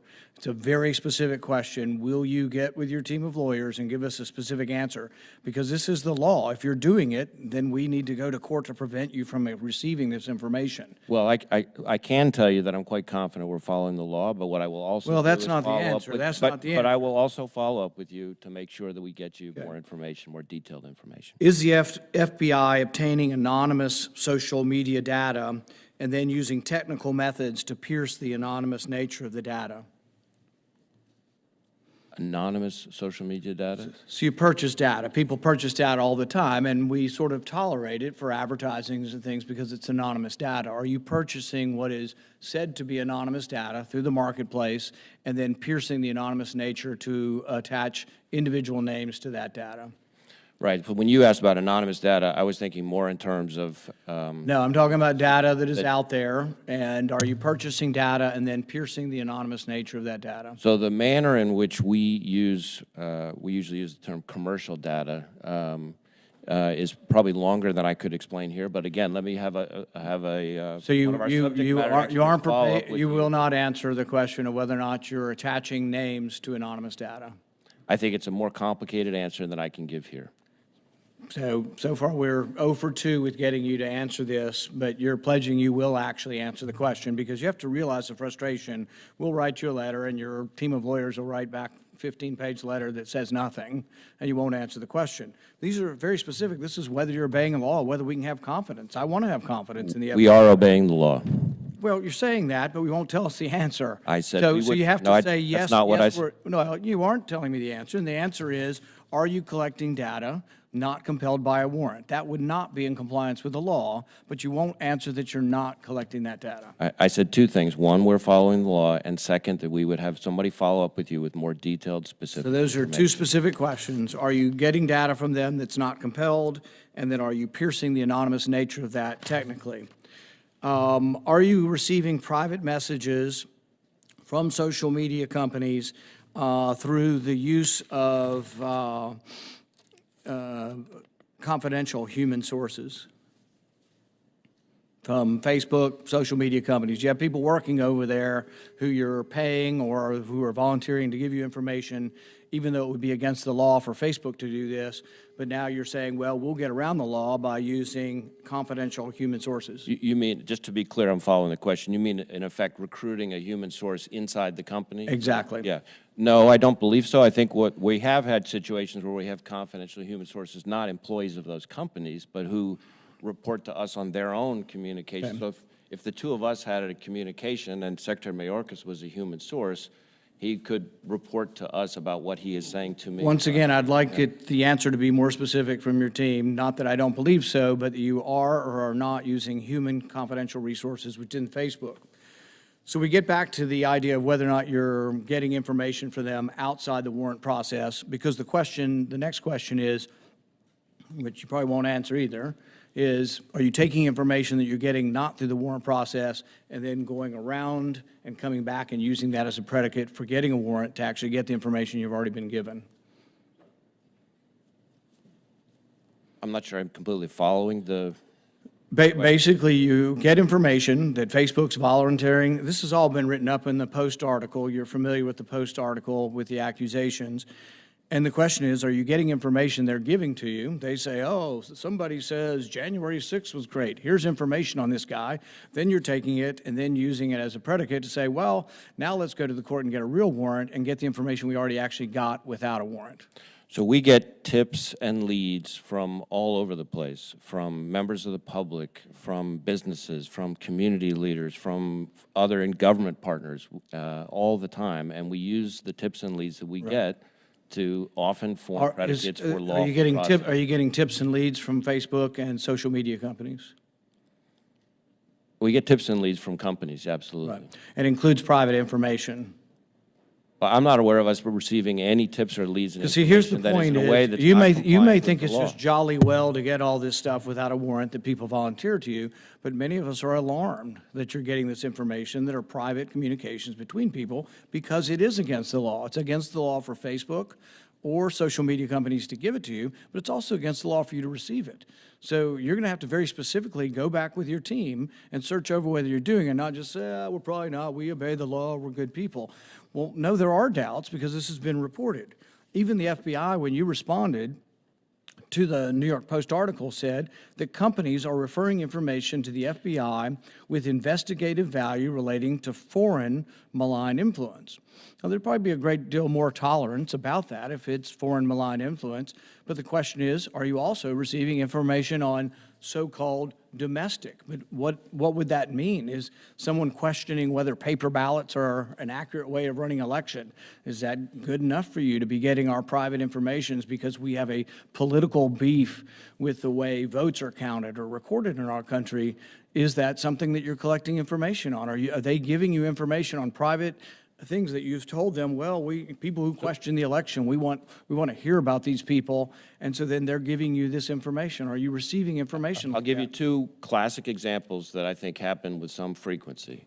One, if we supply information to, say, Facebook or any number of other technology companies about foreign accounts, Russian intelligence service, for example, accounts, when they then look in their system for those accounts, they often find other accounts related to those, and they provide tips and leads back to us about those. That's one example. A second, would be a situation where a technology company encounters a threat of violence on their platform, on their services, and they provide tips and leads to us, and we follow up on those threats of And there's probably violence. not a lot of disagreement about that. The question is when we start to talk about political speech. And that is the question, are you receiving things that could be interpreted? And we'd want to know, and if you're not going to admit to us, whether it's political speech, someone who questions the election, someone who is mad about something that is going on, but is not saying they're directly going to commit violence. They're mad about things. What the New York Post article said is, yes, you're getting this. And then when they're finally read in context, and this is from a whistleblower, which makes us suspect you're not being forthcoming or honest with us, is that whistleblowers are saying you are receiving this information from Facebook and others, and that you are going around the Constitution then to come back and try to get warrants for it. But then once you read it, there's been no actionable intelligence on this, but this is an active program that you've got. You work for the government. You should admit to us whether or not you have a program going after our speech. Thank you, Senator Paul. We investigate violence, not speech. Thank you, Senator Paul. Senator Langford, you're recognized for your questions. Mr. Chairman, thank you. Thank you to all three of you and the service that you give to the country on this. We do have lots of questions just about process and how things are going on this. Secretary Mayorkas, you and I have talked about Title 42 for about 18 months. And I've asked you the question, what happens when Title 42 goes away? And for 18 months, you've said, we're working on it. Well, Judge Sullivan just stepped in and unilaterally canceled out Title 42. So we're in this very odd situation right now where DHS is in one court asking to extend Title 42 a little longer, and in another court asking to cancel Title 42 altogether. But we're still waiting to try to figure out what happens now and how many people are about to cross the border. What's the plan for dealing with this mass migration, illegal immigration coming now post-Title 42? Senator, what we requested of Judge Sullivan in the District Court of D.C. was an orderly wind-down period of 35 days, and which was unopposed and which was granted by the court. What we are doing is precisely what we announced we would do in April of this year, and we have indeed been executing on the plan. It's a six different lines of effort, and I will review them very, very quickly given the limited time. Surging resources to the southern border, including personnel, technology, facilities capabilities, and transportation, medical support. 2, increasing our Customs and Border Protection processing efficiency to mitigate potential overcrowding. We've been digitizing, for example, our electronic A files, the immigration files, when individuals are placed in proceedings.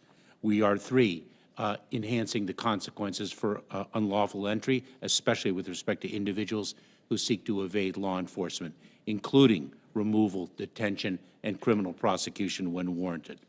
4, we are seeking to bolster the capacity of nonprofit organizations, state and local officials, and working very closely with them. 5th, we are targeting and disrupting the smuggling organizations and the transnational criminal organizations. In fact, we have effected more than 5,000 arrests and more than 6,000 disruption events.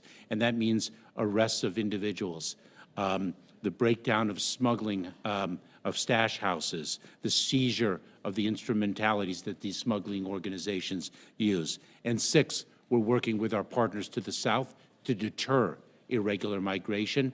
And I spoke earlier in response to Ranking Member Portman's question about the fact that this is a tremendous hemispheric challenge. We are seeing the movement of people, and the demographics of the population that we are encountering at the border has changed dramatically. Well, it has, and there's a couple of big challenges in this. One is the numbers just came in for October. It's the 3rd highest number in recorded history.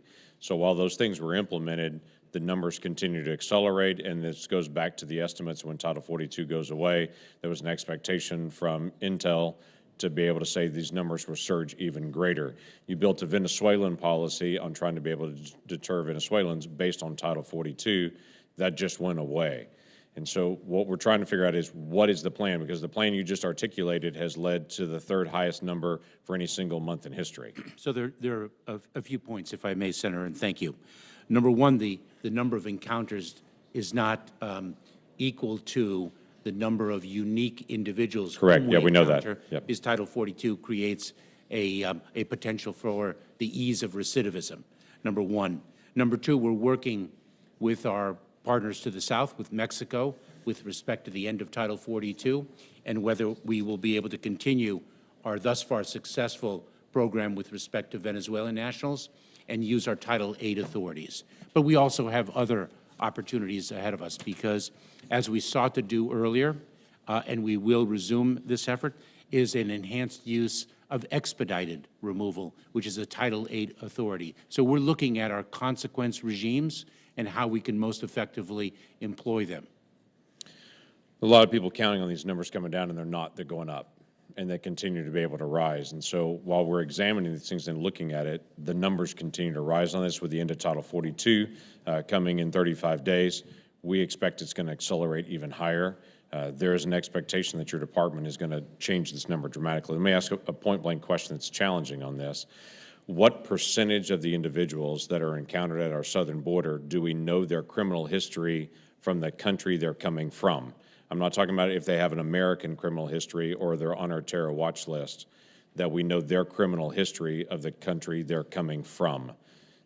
Do we know that history? I will have to get back to you on that, Senator, whether we have the capability of identifying the percentage, which is what you have. It is my understanding that we don't know the criminal history of the vast majority. Can you give me an estimate on this? I'm not asking for a 0.8%, but give me a guess. I understand. I'm quite hesitant to guess on information that is so important to our mission, but I will certainly get back to you with whatever information we can provide. It is incredibly important because I think there's an assumption that the American people feel that the 2 million plus individuals that were encountered just in the last 12 months have been vetted in some way at our southern border or they've been checked. And we don't know if these individuals are fleeing poverty or fleeing from the law. Oh, if I We may, don't know. I mean, there is a check to see if they have an American criminal history record, but we don't know if they have a criminal history record or where they're coming from.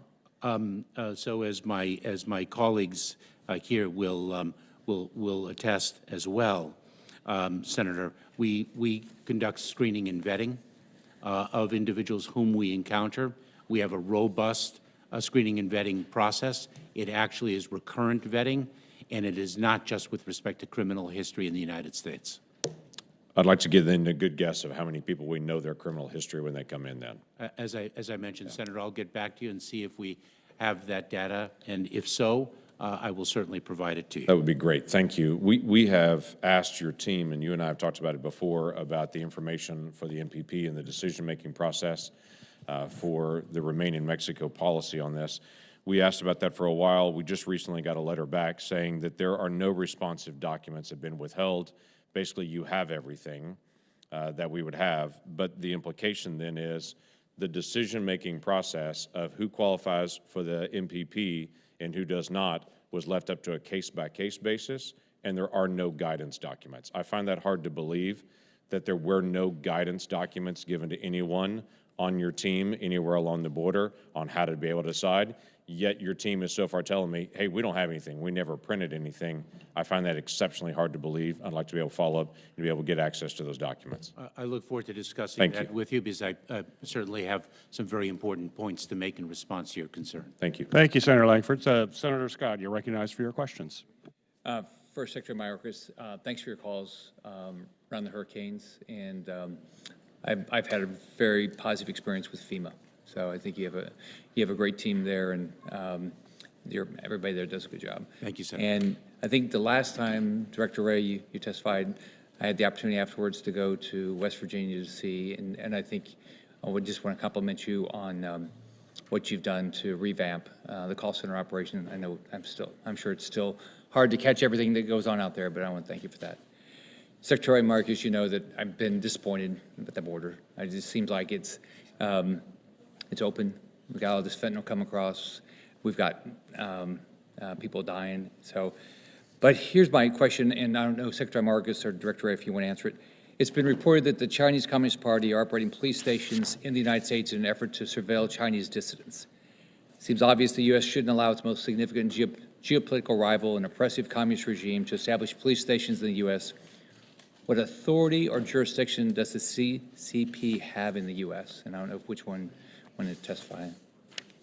Well, Senator, like you, I'm very concerned about this. We are aware of the existence of these stations. I had to be careful about discussing our specific investigative work, but to me it is outrageous to think that the Chinese police would attempt to set up shop, in New York, let's say, without proper coordination. It violates sovereignty and circumvents standard judicial and law enforcement cooperation processes. And the reason this is so important is because we have seen a clear pattern of the Chinese government, the Chinese Communist Party, exporting their repression right here into the U.S. And we've had now a number of indictments that you may have seen of the Chinese engaging in uncoordinated quote-unquote law enforcement action right here in the United States, harassing, stalking, surveilling, blackmailing people who they just don't like or who disagree with the Xi regime. And so it's a real problem, and it's something that we're talking with our foreign partners about as well, because we're not the only country where this has occurred. They don't have any right to be here, right? Well, we're looking into the legal parameters of it. So I want to be a little bit careful not to get out over my skis on that. But suffice to say, I can tell you from an FBI director perspective, I'm deeply concerned about this, and I'm not going to just let it lie. Okay. Secretary, does it impact Homeland Security at all? Well, of course, the threat of China is one of the most significant threats that we face in the Homeland. It's not only a matter of national security, it's a matter of Homeland Security in a number of arrays, in a number of areas of our mission. Do you think you have the ability to shut them down? Do you know if you have the right to shut them down? I would have to defer to the Department of Justice with respect to the It would go legal to authorities. Justice, not Homeland Security? Okay. So it would be under FBI? Well, or to the extent that the remedies might be some part of the Justice Department outside the FBI, that could also be a possibility. And then there may be a State Department dimension to this that we're looking into. So when you know they're here, do you know if they're surveilling U.S. citizens? Do you know that yet? Do you have enough information to know if they are? Well, again, I don't want to get too far into our ongoing investigative work, but as I said, we have seen plenty of situations in the past where the Chinese government, under the pretext of going after corruption, have essentially used that as a vehicle to surveil.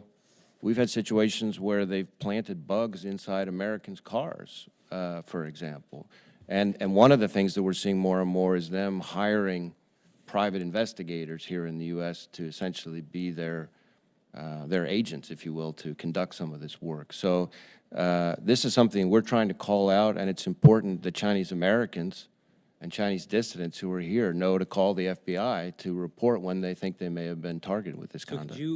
Because you probably can't talk about it in here, I'd like to get a classified briefing on what they're doing, so at some point, so whenever it works out for you guys. We'd be happy to set that up. So, Director Wray, so what I'm asking you, you need to tell me if it's accurate or not, so I'm not suggesting that all this is accurate. But it appears that DOJ have become politicized with regard to pro-life things. So there's a recent rise in high-profile FBI investigations of pro-life Americans, which raises the current concern that the FBI is weaponizing federal law enforcement and has become a tool, a partisan tool, which I don't think when we've talked that's been your goal. So there appears to be investigations that arrest of the pro-life community, and it's just the opposite of what's happened. We've had numerous firebombings, violent attacks, acts of vandalism against churches, pro-life organizations, and crisis pregnancy centers in the days following the leaks of the Dobbs opinion. So is this right? Is that happening, not happening? Well, first let me say I firmly believe that the FBI is going about its work and doing the right thing in the right way. Now, I'm glad you raised this topic because it gives me an opportunity to speak to it. We have our view, my view, plainly expressed to all of our people, including in the context of abortion-related violence, is that I don't care what side of the issue you're on, you don't get to engage in violence. And we are equal opportunity when it comes to that. Now, we have quite a number of investigations as we speak into attacks or threats against pregnancy resource centers, faith-based organizations, and other pro-life organizations. And you might be interested to know that since the Dobbs Act decision, probably in the neighborhood of 70% of our abortion-related violence cases or threats cases are cases of violence or threats against pro-life. So where the victims are pro-life organizations. And we're going after that through our joint terrorism task forces, through our criminal authorities, FACE Act and things like that. We have about 20 field offices involved in this. And so we take it very seriously. And again, I don't care whether you're motivated by pro-life views or pro-choice views, you don't get to use violence to express it. So we've talked about this before.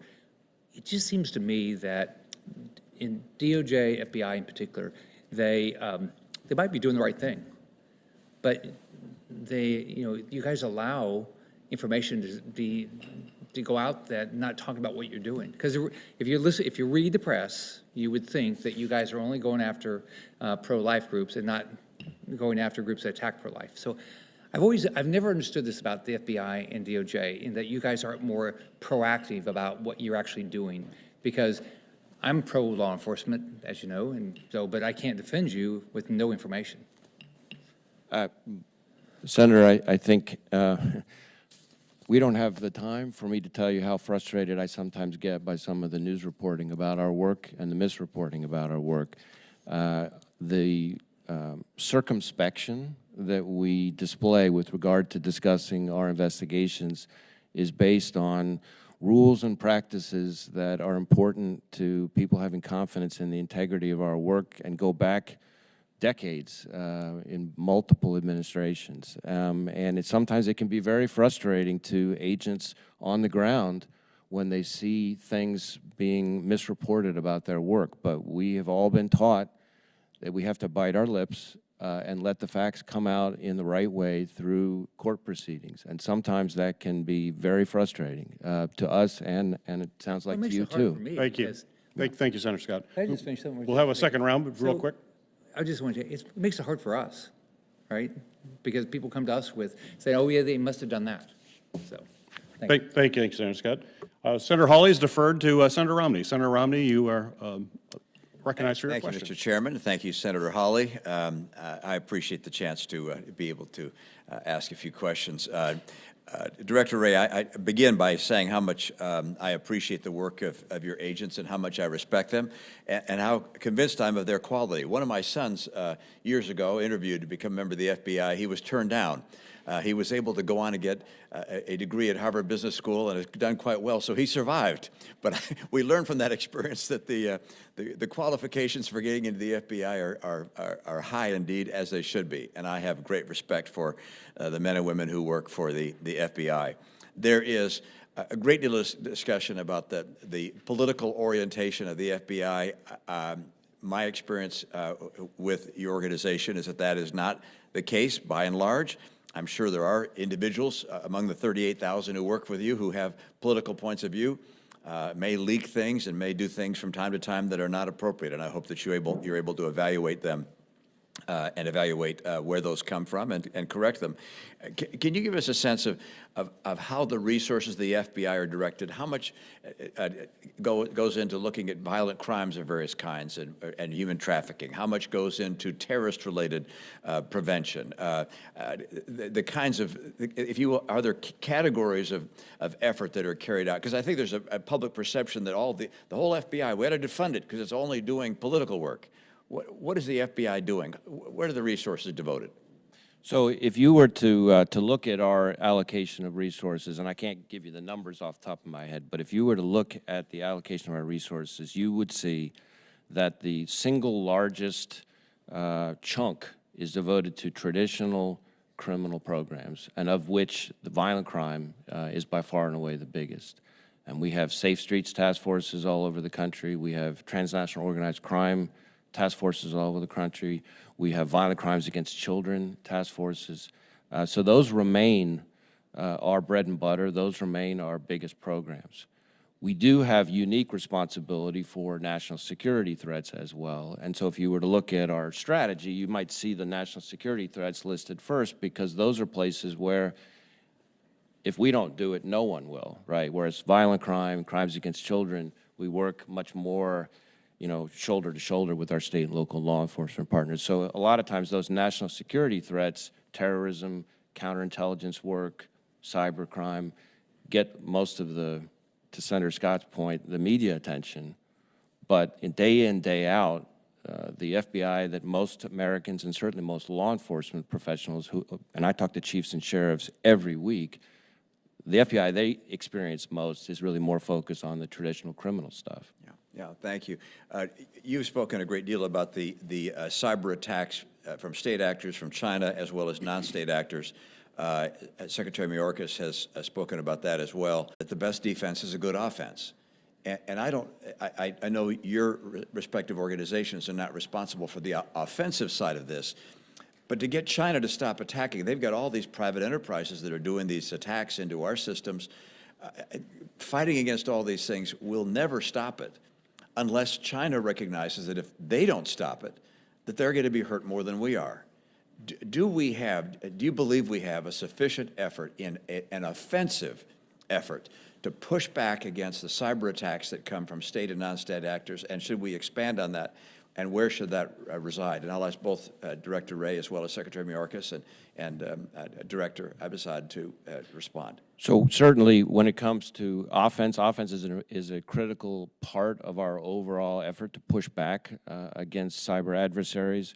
In addition to some of the offensive cyber operations that we probably couldn't, you know, talk about in this kind of setting, there's actually a lot of progress being made in what I obliquely referred to earlier as joint sequenced operations, where we, with our partners, intelligence community partners, law enforcement partners, foreign partners, go with the whole 2 + 2 to make 5 kind of effect. So we're going after the adversary's infrastructure, we're going after their cryptocurrency, we're going after the individual actors. Some of them we can extradite, some of them we can have charged there.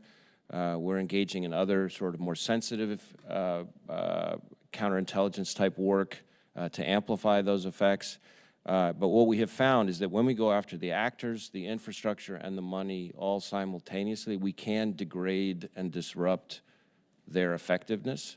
It is, I think that is really ultimately the real goal, is to degrade, disrupt, and defend in that way. In some ways, the deterrence model is harder. Much the same way we're not going to deter the Chinese or the Russians from spying, but we can make it hellishly difficult for them to do it. And that's what we're after now, is imposing risks and consequences on the adversaries to hit them where it hurts, to make it harder and harder for them to really come after us with cyber means. Thank you. If I may, Senator, add a point, because of course I don't need to speak of the criticality of a strong defense, and you are of course focused on, you know, offensive behavior.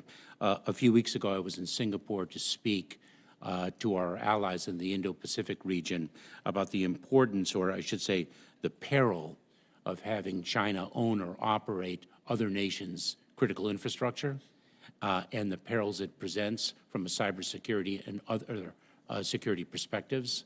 And it was a very important dialogue, not only with our Singaporean partners, our Japanese partners, but other countries in the region, because China is very aggressive in seeking to own or operate the infrastructure in telecommunications and other technologies. Yeah. Thank you. Director, yes. Senator, I would just say, I'll defer to my colleagues on the cyber-specific piece of your question, but what I would say from a counterterrorism community perspective, there's so much that we have learned as a collaborative community about both offense and defense at the same time, that those lessons learned applied to things like transnational organized crime or cyber threats, I think really position us well as a government to take it to the threat actors. Thank you. Thank you, Mr. Chairman. Thank you, Senator Romney. Senator Hawley, you're recognized for your questions. Thank you very much, Mr. Chairman. Thanks to the witnesses for being here. Director Wray, let me start with you if I could. I think the last time that I got to visit with you was back in August 4th of this year. You were at the Senate Judiciary Committee. You remember that, I assume.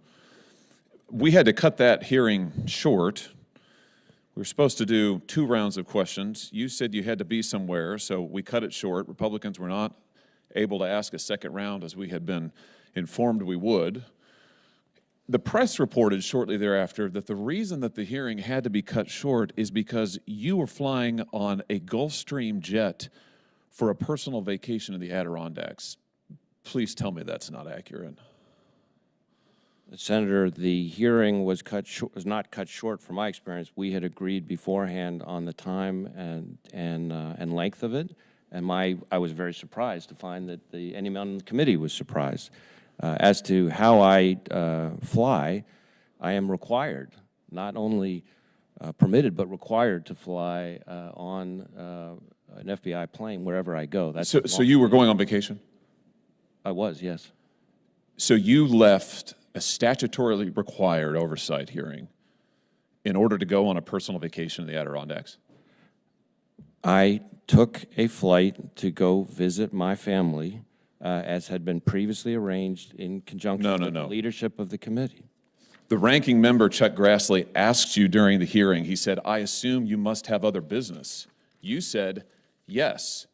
He then said, if you have a business trip, you've got your own plane, can't it wait a while? He then said, Chuck Grassley, we only just heard half an hour ago that now you have to leave. We were going to have a 7-minute round followed by a 3-minute round. I've got 7 people on my side of the aisle, that included me, who are waiting for this additional round. Is there any reason we can't accommodate them for 21 minutes? And you said you had a plane to catch. You had somewhere to go. And now we find out it was for vacation? The reference to other business was not a reference to that day. It was a reference to the following week where Senator Grassley and I were going to see each other in Iowa when I had other business in Iowa, and I did, in fact, see him then. So wait, you had to leave the hearing early because you're going to see him later in Iowa in a week? No, I had to leave when I said I was going to have to leave, as had been previously organized with the leadership of the committee. You left an oversight hearing before the Senate Judiciary Committee required by statute so you could vacation with your family. I find that absolutely unbelievable and, frankly, indefensible. Now, is it your practice to use government planes? You say you do this all the time. You flew in a Gulfstream 550, I think, that was originally purchased for counterterrorism purposes. You were using it to go to, what is it, Saranac Lake? Is that how I say it? I've never been there. Is that the right pronunciation? Saranac Lake? That was your destination? Yes. So, did you enjoy the flight? I mean, did you pay for it? Yes, I paid for it. Will you turn over all receipts and reimbursement to this committee? Senator, we will be happy to comply with oversight requests related to the use of the plane, as I said, and it's important for people to understand. Why don't you just give me a yes? Will you turn over the receipts for your flight? I will turn over the information related to my committee? use of the plane. The use of the plane, I am required, not just permitted, required, even for personal travel, to use the FBI plane. How convenient for you. And I pay every single time that I use the plane for personal use. I'm glad it's available for you to jet away from your statutorily required hearings and oversight before this Congress, where you denied the ability of members of Congress to ask you questions because you had to go on a personal vacation using a government plane. Let's just look at some of the things while you've been vacationing that your FBI has been doing. According to numerous whistleblowers who have come forward to members of this body, to members of the House, the FBI has been sending more than, in one instance, a dozen armed agents to a rural Pennsylvania home of a Catholic pro-life demonstrator to arrest him at gunpoint in front of his children in early morning hours, despite the fact that he posed no risk of violence or threat and had previously offered to turn himself in. Numerous whistleblowers, field agents, have alleged that D.C., your headquarters, has pulled them off working on child sex abuse cases, working on human trafficking cases, in order to work on January 6th matters for this reason, to give the appearance, they say, that there are hundreds of new domestic terrorism cases in the country, when in fact there are not. Whistleblowers, field agents have also said that D.C. has ordered the use of SWAT teams on nonviolent suspects who may have attended a January 6th rally, and they have been ordered to conduct surveillance and knock on doors of people who were not even in D.C. on January 6th. And again, all of this, according to the whistleblowers, these are your agents, all of this in order to make it look as if there's a mass surge in domestic terrorism all across the country, when in fact the stats are being padded by political directive in your office. They also say, these whistleblowers, the D.C. leadership deliberately suppressed investigations into Hunter Biden, contrary to FBI procedure, and have also retaliated against FBI agents and whistleblowers who have contacted Congress, which, by the way, they are protected by statute to do so. This is what's happening at your FBI while you are evading oversight hearings. Mr. Director, do you think you're still up to this job? I absolutely think I'm still up to this job, and I think our workforce feels the same way. Well, I don't. And frankly, I think you should have been gone a long time ago. And given your behavior recently, I think it only makes it more clear. Are there any travel plans today that we should be aware of that you have? We're supposed to have a second round. Will you be here for that? Yes. Thank you, Mr. Chairman. Thank you, Senator Hawley. Senator Rosen, you're recognized for your questions.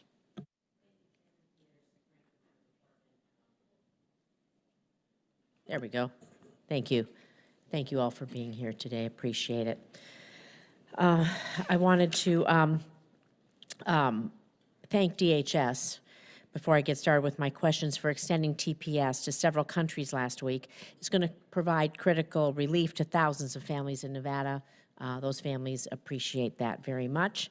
And we do know that Congress must take action to enact immigration reform that both secures our borders and provides a path to citizenship for TPS recipients, dreamers, and others.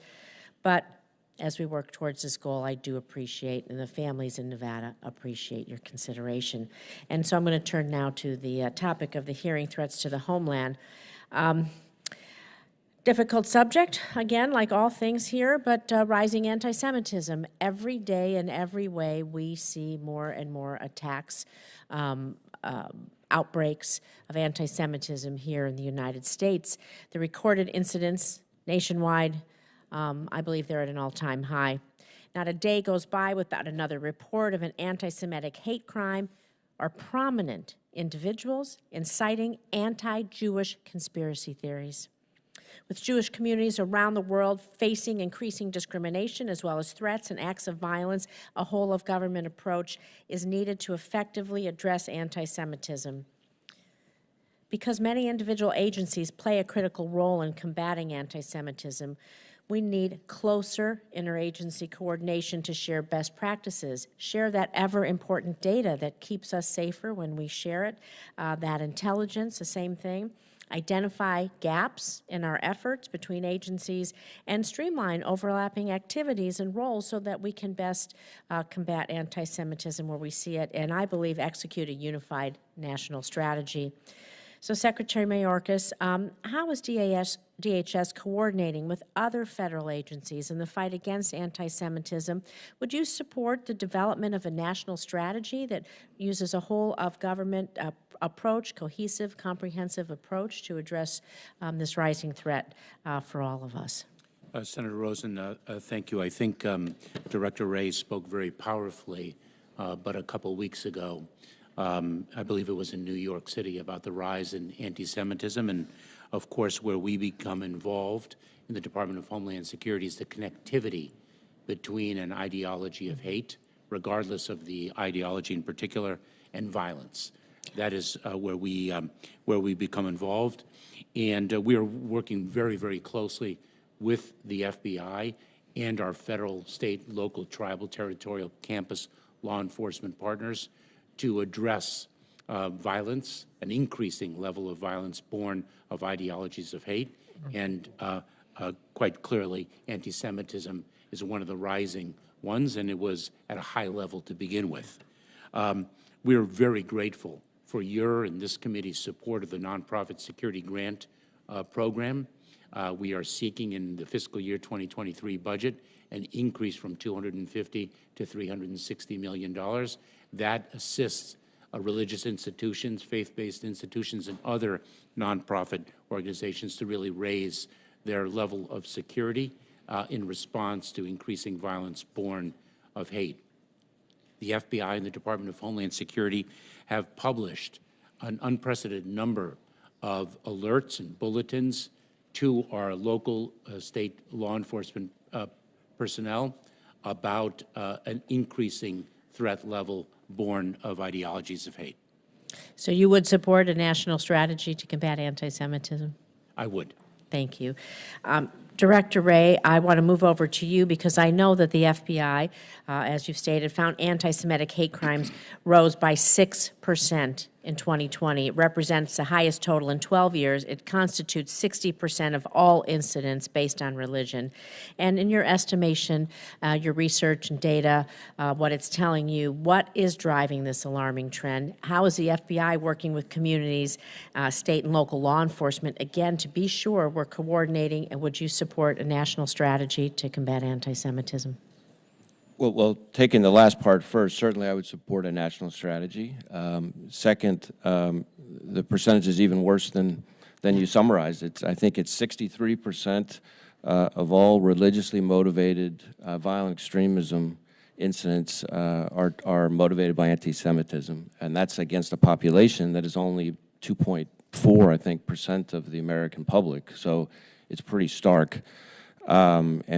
And from our perspective, we see the Jewish community getting it from all sides, which may contribute to what's driving it, because not only have they long been a target of foreign terrorist organizations, and we've disrupted attacks by foreign terrorist organizations and foreign-inspired violent extremists against synagogues, for example. But then in addition to that, they're, of course, the target of domestic violent extremists. And as you may remember, we've disrupted an attempt to blow up a synagogue in the Las Vegas area just a couple of years ago, for example.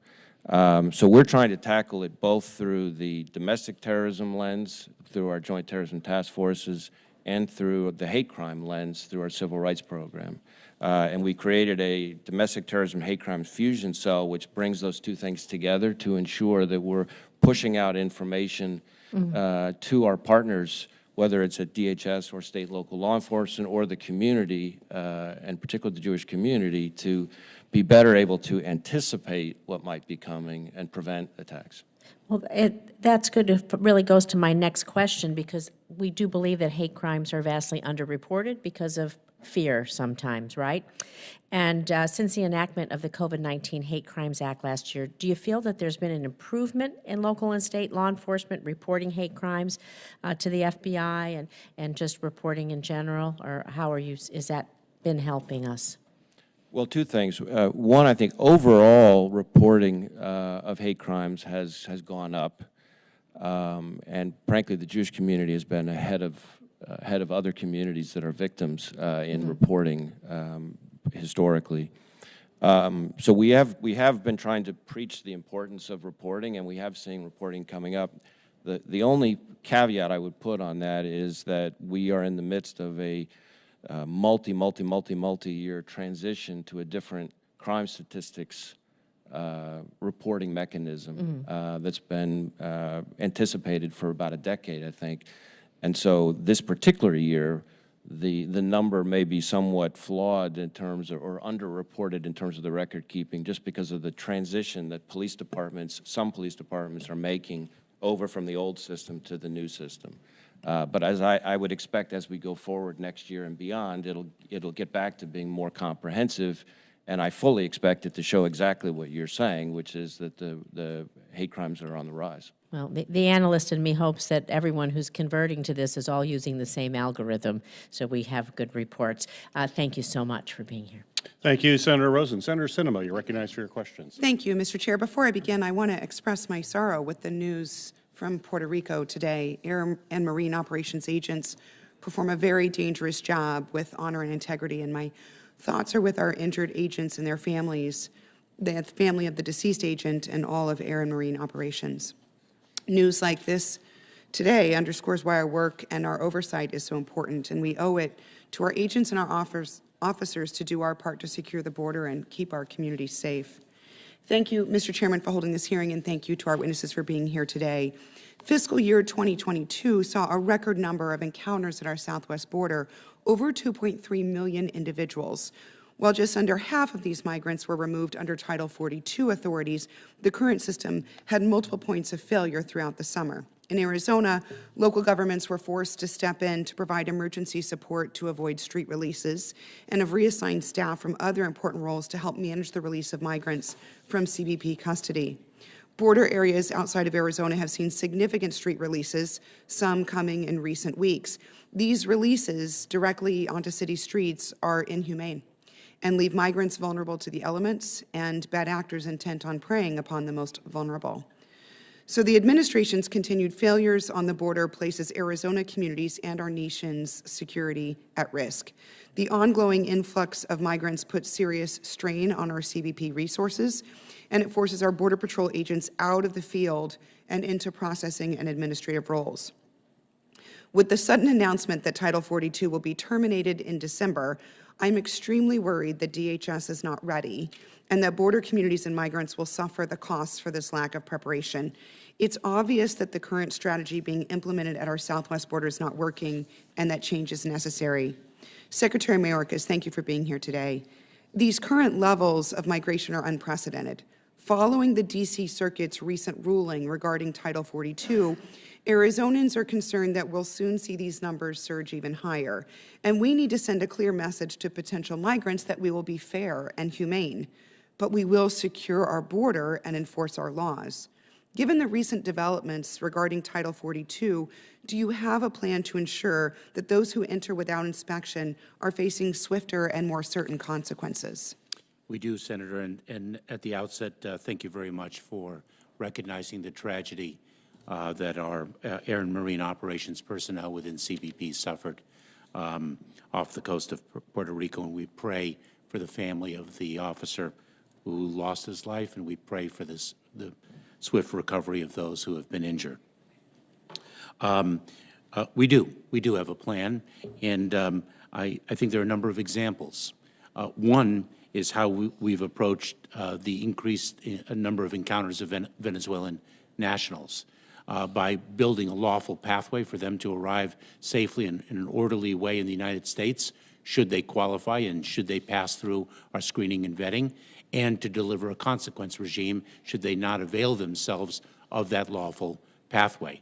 The asylum rule that we have promulgated is a way of taking a broken asylum system, and we're grateful for your bipartisan work with Senator Cornyn in your proposed bill as a starting point to fix a broken asylum system. But we promulgated a regulation in the absence of much-needed legislation to fix the system, which takes a 6 to 8 year asylum period, which is just unmanageable, and reduces it potentially to under a year, which is going to change the migratory patterns of individuals seeking asylum in this country. Also, with respect to the fact that you mentioned that Border Patrol agents have not been out in the field, we've actually surged resources to the southern border, not only from different parts of our department, but contract personnel, an incredible number of contract personnel, so that we can get those agents out in the field doing what they swore to uphold, which is the detection and interdiction of individuals to enhance their swift removal should they not qualify for relief, and their ability to remain in the United States should the law so permit. Thank you. Secretary, according to data from the Executive Office for Immigration Review, in fiscal year 2022, over 20% of initial cases were completed with an in absentia removal order. While that's a steep decline from the 50% mark that we reached in fiscal year 2020, that number is still far too high. So in order for our immigration system to function, we must ensure that individuals who refuse to comply with our immigration laws and are ordered removed from the United States actually experience that enhanced consequence regime. So how is DHS planning to ensure that people who willfully defy our immigration process are promptly removed from the country? Senator, I would say two things. Number one, the data evidences quite powerfully that individuals who are represented by counsel have a much higher appearance rate in the immigration enforcement proceedings that we commence. The immigration system is extraordinarily complex, and we're dealing with vulnerable populations without counsel. Number one. Number two, we've expanded our alternatives to detention and technologized our ability to keep track of individuals, not just by the rather primitive ankle bracelets, but by a phone system that does not allow people to make calls. It's not a phone operable in that sense, but actually that enables us to keep track and make sure that they're checking in with us. So the expansion of the alternatives to detention is an effort that we have very well underway. My Bipartisan Border Solutions Act, which you just referenced and of course highlighted in our budget hearing earlier this year, creates regional processing centers across the U.S. And these centers would co-locate offices and agencies that play a role in the asylum process, which would enhance the processing of migrants seeking asylum to the U.S. I believe that these centers are key to any reforms intended to limit the strain currently placed on DHS. As introduced, the text placed Border Patrol in charge of detention. But this year, as noted earlier, we've seen additional agents being pulled out of the field due to processing needs, which has limited some of the operational control. Which DHS component would be best suited to take over the responsibility of those processing centers? Senator, your bipartisan bill with Senator Cornyn is a very important start to fix a broken asylum system. I'd want to study actually which personnel would be best suited. Our goal is to make sure that our Border Patrol agents are out in the field doing the work that they signed up to do, and that, frankly, they are funded to do. We have made tremendous strides in getting them out in the field. This is a problem that arose last year, given the increase in the number of encounters. We really have made tremendous strides, and I could provide specific data. But with respect to your detailed question, I'd want to study the profile of the individuals that should maintain the custody of migrants encountered and placed in those processing centers at the border. Mr. Chairman, I know that my time's expired. May I ask one quick follow-up question? We do have a second round, but it'll be real quick. Thanks. I've heard concerns that some of the timelines in the bill that Cornyn and I introduced may be too restrictive. So now that you've had some time to implement the asylum processing rule, we'd like to get your feedback on what a more feasible timeline would be in which credible fear interviews could be performed. We'd be pleased to provide that. Thank you. Thank you, Mr. Chair. Thank you, Senator Sinema. We have, for the purpose for our witnesses to know, we have one, perhaps two senators to finish up the first round. Then we'll take a 5-minute break to allow you to stretch your legs a little bit, and then we'll be back for the second round. Senator Padilla, you're recognized for your questions. Thank you, Mr. Chair. Thank you all for being here today. First question is going to be for Secretary Mayorkas. As you recall, Mr. Secretary, last year I expressed significant concerns about the critical incident teams with Customs and Border Protection and their involvement with internal investigations of CBP agents. Now, these units, as we understand, have operated since 1987, but their investigations were never authorized because they're not legitimate federal criminal investigators, and their actions seem to shield CBP agents from liability. So I was pleased to hear that Commissioner Magnus issued a directive to end the use of critical incident teams by the end of the fiscal year prior to his resignation. However, the existence of such an entity for over 3 decades is disturbing and undermines the transparency needed with the nation's largest law enforcement agency. So I hope you share my concerns regarding the need to protect the integrity of DHS and all its components. Do you agree that there is no place for shadow police units within Customs and Border Patrol? And can you speak to any of the efforts that the department has taken to ensure that entities similar to the critical incident teams are not reestablished? Senator, there's no place for a shadow investigative authority in any part of the department or any part of the government. And what we have done is actually commenced a wholesale review department-wide of our investigative discipline and accountability processes. So, and how's the status of the termination or phase out as the commissioner? I will check and get back to you with respect to the status of their termination. Please do, please do. Next question is both for you and Director Wray. Earlier this year, the department released a report that detailed the need for improvements to information sharing as a means to addressing violent extremist activity. Mr. Secretary, I was pleased to see that your agency planned to develop a central case management system and information sharing mechanism for investigating allegations. Can you provide an update on where DHS is with these developments and whether there's been any significant roadblocks? Senator, I'm not aware of any significant roadblocks, and in partnership with the Federal Bureau of Investigation, we have promulgated more products, more information sharing products than I can remember for the Department of Homeland Security in the many years that I've been there. The NTAS bulletin, other more or less formal bulletins and alerts to our state and local tribal territorial campus partners. We have really built a very cohesive operation in disseminating threat information throughout the country to really ensure that our local communities are aware of the threat information and law enforcement is able to prevent it to the best of its capabilities. Okay. Director Wray, the Department of Justice similarly responded to President Biden's national strategy for countering domestic terrorism by highlighting the changes it would make to improve information sharing with state, local, tribal, and territorial partners as well. What specific changes have been made at the FBI to eliminate any gaps in information sharing? So I think we engage in information sharing on this with state and local partners in two principal ways. The biggest one being through our joint terrorism task forces, where we have lots of state and local law enforcement agencies as task force officers on those task forces.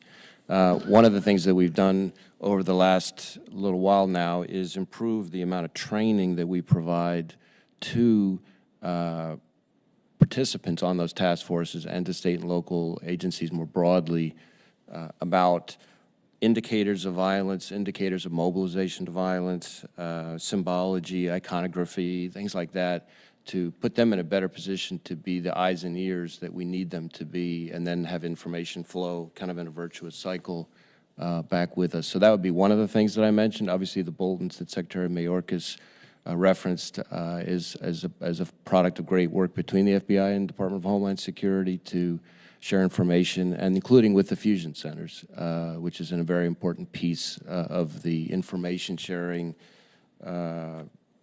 infrastructure, if you will, that exists in this country. Yeah. And just in that spirit, I mean, the couple of the most critical areas in which to apply improved information sharing is when it comes to combating gun violence and domestic terrorism. According to a joint report issued in May of last year, the FBI and DHS determined that the greatest domestic terrorism threat is posed by lone offenders who are radicalized online and who look to attack soft targets with easily accessible weapons. Sadly, we've seen too many instances even since then. Highland Park, Uvalde, Buffalo, and even in my home state of California at the Geneva Presbyterian Church. The common thread here in each case was the ease with which the perpetrator acquired a weapon.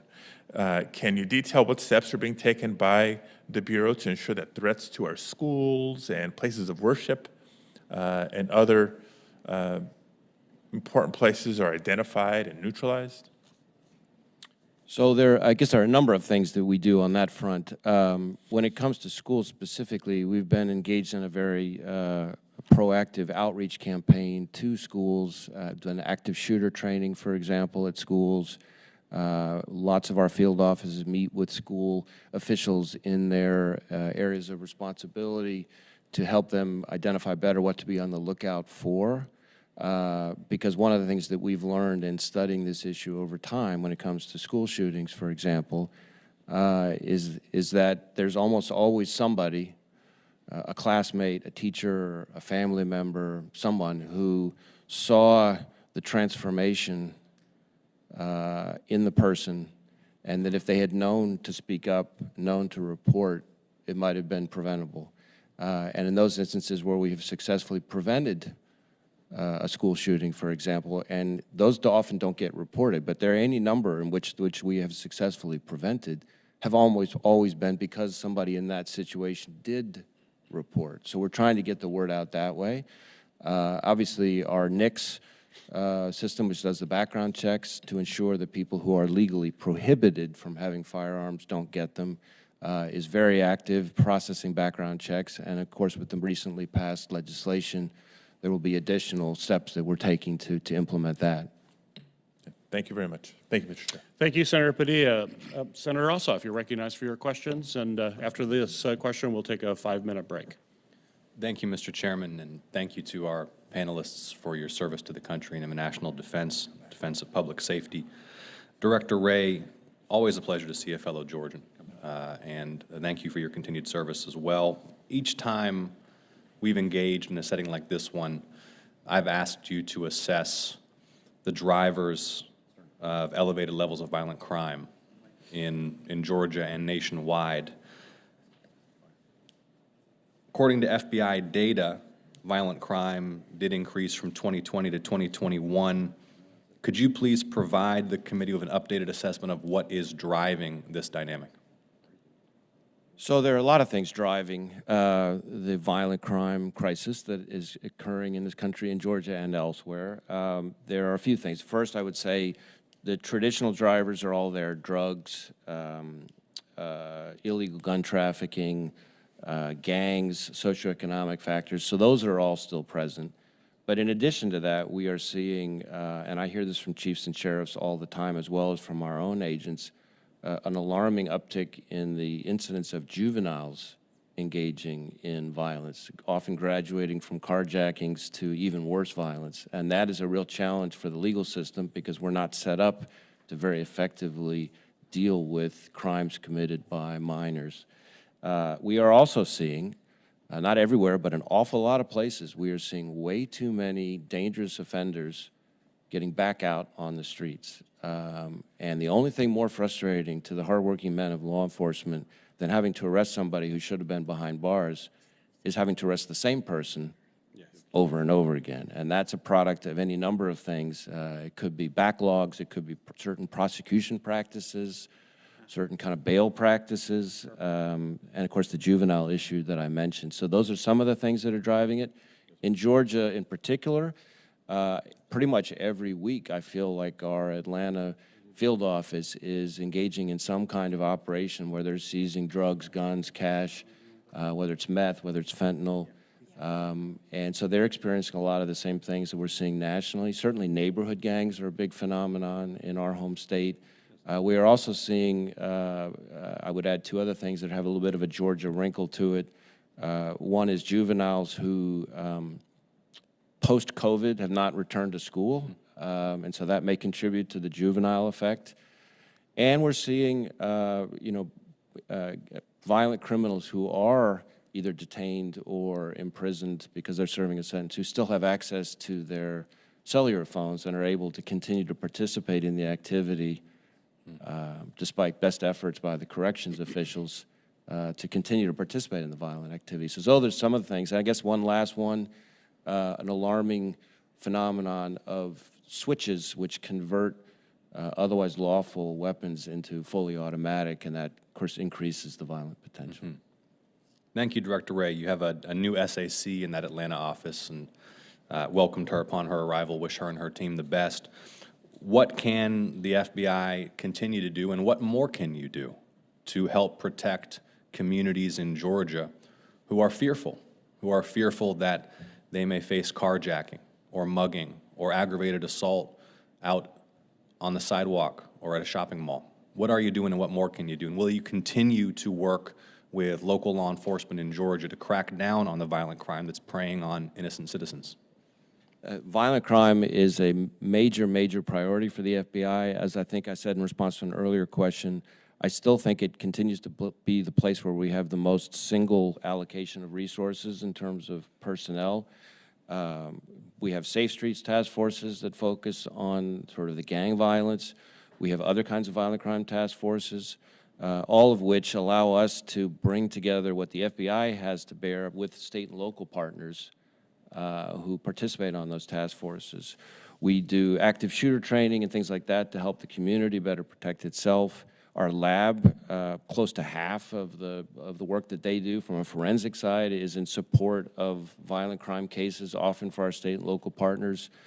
Senator Scott and I had a conversation about the tip line that we have out in West Virginia, where we prioritize getting threats to life out to state and local partners on the violent crime side. So there's a whole host of things that we're doing, but this remains top of mind for me and for my team. And when I am talking to chiefs and sheriffs, this is always the first topic we talk about and the last topic we talk about, because it's so much on everyone's mind. Thank you, Director. Mr. Secretary, thank you for joining us. Could you please assess the most significant threats to port infrastructure in the United States? Of course, we have in Georgia the Port of Savannah. It's the 4th busiest deep water port in the country. With respect to the infrastructure itself? Two ports. Two ports. One of the concerns that we have is, of course, the cybersecurity threat to ports. We are increasing the level of technology by which our ports operate, and that is why not only does Customs and Border Protection have a focus on cybersecurity, but so does the United States Coast Guard. So I would identify, with respect to our ports, cybersecurity as a significant threat stream, and we're, of course, very focused on defending against it and strengthening our cybersecurity. Thank you, Mr. Secretary. And will you and your staff continue to work with the Georgia Ports Authority, state and local law enforcement in Georgia to help harden the Port of Savannah and other critical port infrastructure in Georgia against that threat and other threats? We absolutely will, and you know, through the infrastructure bill that has been passed, fortunately, we have tremendous funding to dedicate to not only the improvement of the infrastructure itself, but also its hardening. I want to close very briefly, Secretary Mayorkas. I thank you for your cooperation in providing to the Permanent Subcommittee on Investigations the documents and records that allowed us to conduct an 18-month investigation of medical mistreatment of women in detention.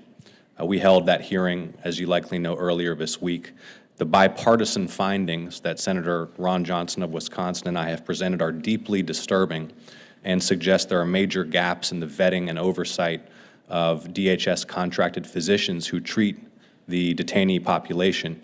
I ask that you review those findings in detail and that we will have a follow-up engagement to discuss the steps that DHS is taking and needs to take to ensure that the dignity and human rights and constitutional rights of all detainees are upheld. I look forward to doing so, Senator. Thank you, Mr. Secretary. Thank you, Mr. Chairman. Thank you, Senator Ossoff. To our witnesses, we've had you there for quite some time, so we're going to take a brief break. We'll come back for a second round for those senators who want a second round, but the time will be just 5 minutes in the second round. But let's take a recess for 5 minutes, and we'll reconvene.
Committee will come back into order. Senator Ossoff, you're recognized for a second round.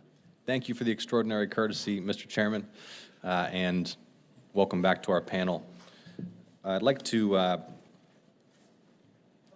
begin, Director Wray, by requesting an update to the extent you're able to provide details that'd be appreciated on your efforts to defend historically black colleges and universities in Georgia and across the country from threats. Of course, threats have targeted Spelman College, other HBCUs in the state of Georgia. This is of deep concern to me and the whole community. Please provide the committee with an update on your efforts. Well, Senator, certainly we share your concern. The fear and disruption that those threats have caused is utterly unconscionable. And this investigation, really I should say these investigations, plural, have been a priority for the FBI, including multiple field offices, joint terrorism task forces, et cetera. The update that I can give is that for the first tranche of the threats nationwide, the ones that generated probably the most initial media attention, if you will.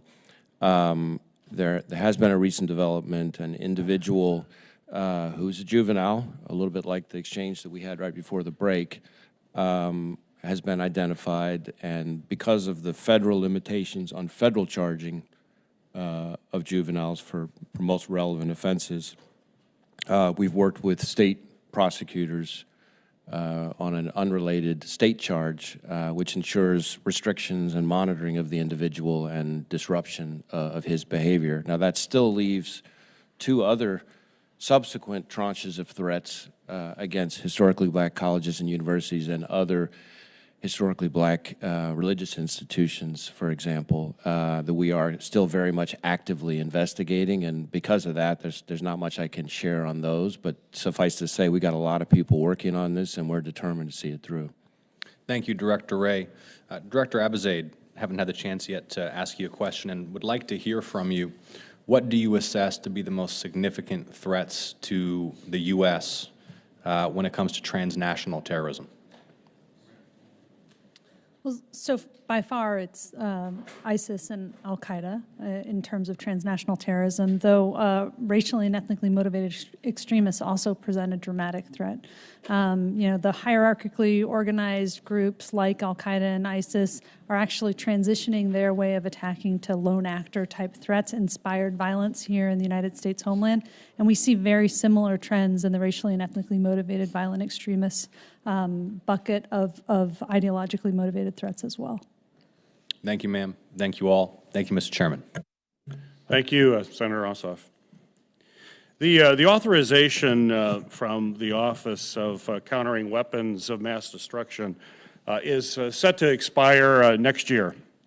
In preparation, Senator Portman and I introduced a bill that reauthorizes CWMD office and empowers the newly created Office of Health Security at DHS. The bill clarifies roles and responsibilities for both offices and adds important accountability and oversight measures. Secretary Mayorkas, could you explain to this committee how the expiration of the authorization for CWMD would impact it if it expires, and particularly how important the legislation is to deal with local, tribal, and territorial partners on this critical issue? Mr. Chairman, the Office of Countering Weapons of Mass Destruction is of vital importance to the Department of Homeland Security. I think if we look back in time and we see the use of chemical weapons in Syria and the tragedies that inflicted on the people there, that's one powerful example, and we don't have to look that far back in history to understand the importance of the office. Just the fact that the potential, the specter of the use of nuclear weapons was discussed in public fora in light of Russia's unprovoked aggression against Ukraine speaks of the criticality of this office, and we do hope that the bipartisan bill that you have presented is passed. We need this office reauthorized. Thank you, Secretary. Director Abizaid, how has the threat from weapons of mass destruction increased or decreased over the last 5 years? The threat that terrorists would use WMD and particularly CBRN capabilities, I think, has been sustained over that 5-year time period, certainly. Very good. Secretary Mayorkas, you ordered an internal review of at DHS after the tragic shootings in Buffalo and Uvalde to assess whether the department was effectively using its resources to address domestic terrorism and targeted violence. As a result of that review that you did, you announced the appointment of Nick Rasmussen as the full-time counterterrorism coordinator. What goals have you asked him to accomplish, and what's the time frame for him to achieve those goals? Mr. Chairman, Nick Rasmussen comes with impeccable credentials to be this counterterrorism coordinator for the Department of Homeland Security. He used to be the director of the National Counterterrorism Center, and just a distinguished career. What I've asked him to do in the first instance is really take a look at our counterterrorism efforts across the department and make sure that we are being as impactful and effective as possible. One of the efforts that I have across the department in every mission set is to drive greater cohesion so that our impact is maximized. That is the first thing that I have asked him to take a look at, and I'm actually meeting with him in a few days to discuss the setting of a timeline and incremental goals along the way. And I look forward to discussing that with you. Right, we'll look forward to that. Certainly, we do have to have a coordinator overseeing all this, so I appreciate the efforts that you're making in that area. The administration just released an updated strategy and implementation plan on countering biological threats. This new strategy implements recommendations learned from the ongoing COVID-19 pandemic and the monkeypox public health emergency. Certainly, global shortcomings in preparedness for the pandemic and biosecurity may inspire adversaries to develop and use biological weapons in the future. Certainly a major concern for all of us. Secretary Mayorkas, could you discuss how DHS is working to implement the National Biodefense Strategy, and how has the creation of the Office of Health Security better aligned DHS efforts in this space? Mr. Chairman, that strategy really speaks of a whole of society approach. It's not something that the federal government can do alone, but we need state and local partners and private citizens, nonprofit organizations, academia. So it's a very holistic, inclusive approach to the problem, and that is the approach that we are taking in the department through CWMD, the Countering Weapons of Mass Destruction Office, the Office of Health Affairs, and importantly, our Office of Science and Technology with the research and development that it spearheads. And I'm grateful to this committee for really moving forward with the confirmation of Dmitry Kutsinov as our new Undersecretary for the Office of Science and Technology. So it's really a very all-of-society approach, and our leader of the Office of Health Affairs, our Chief Medical Officer, is a tremendous leader in identifying what are the greatest threats that are imminent or upon us and developing a strategy to address it. He was instrumental in our protocols to address COVID-19 in immigration detention centers along the southwest border, working with border communities to develop a real infrastructure to address that. And so we're taking a all-of-department approach in the context of an all-of-society approach that the strategy calls for. Well, that's good. This committee will deal with this issue extensively over the next couple of years, so we'll look forward to working closely with your team to address the challenge and the threat. Senator Hawley, you're recognized for your questions. Thank you very much, Mr. Chairman. Thanks again to the witnesses for being here. Mr. Secretary, nice to see you. I didn't get to visit with you last time, so let's start with you. I think my colleagues have established, given what we're seeing on the southern border, the massive increase in illegality there, that's clearly not a priority for your agency. So let's talk about what appears to be, and that is spying on Americans and censoring their speech. You have turned your agency into a censorship machine. Now, you said earlier this year that you disbanded the Disinformation Governance Board, which I thought was totally unconstitutional, but that turns out to be, at best, misleading. That's just the tip of the iceberg in terms of what you're doing. Your own quadrennial review, which was just reported in the press, says that disinformation is going to be the new focus at DHS. The Quad Review says that DHS plans to target, I'm quoting now, inaccurate information domestically on a wide array of subjects, including, quoting, the origins of the COVID-19 pandemic, the efficacy of COVID-19 vaccines, racial justice, U.S. withdrawal from Afghanistan, and the nature of U.S. support for Ukraine. This is what you're devoting your agency's resources to. So I guess my first question is an American citizen who criticizes COVID mandates now to be treated as a domestic terrorist?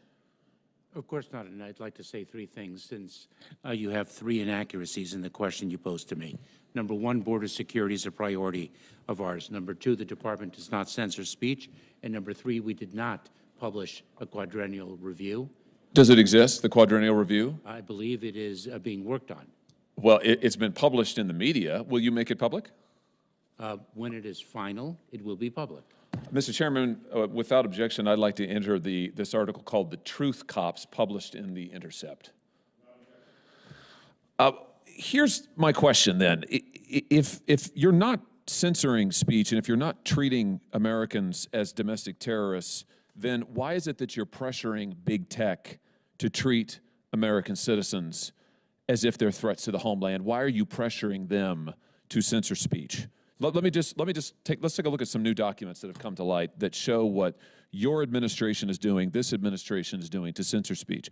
Let's take a look at this email from July 16th, 2021. It's over my shoulder here. Facebook emailing HHS saying, I know our teams met today to better understand the scope of what the White House expects from us on misinformation going forward. Are you familiar with that email?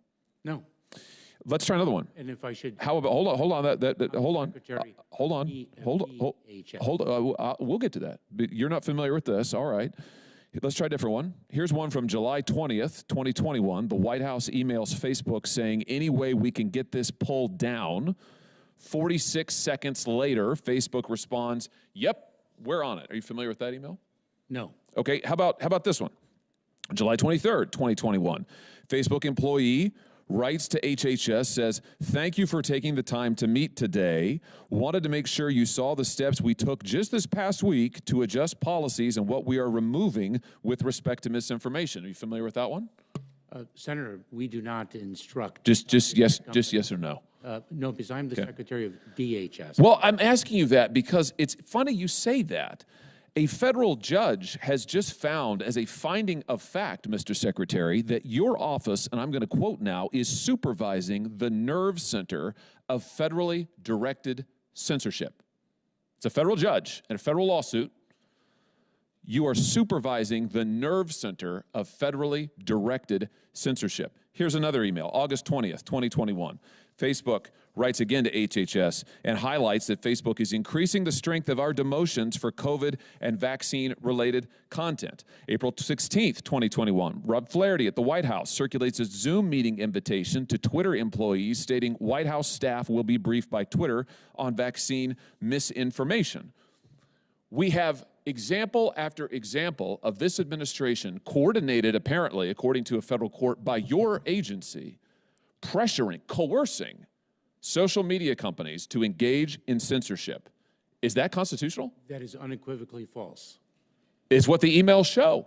It is unequivocally false, Senator. You are not pressuring the big tech companies to take down accounts. You are not meeting with them to ask them to censor on your behalf. That is correct. We are not. You're not having any meetings with them whatsoever.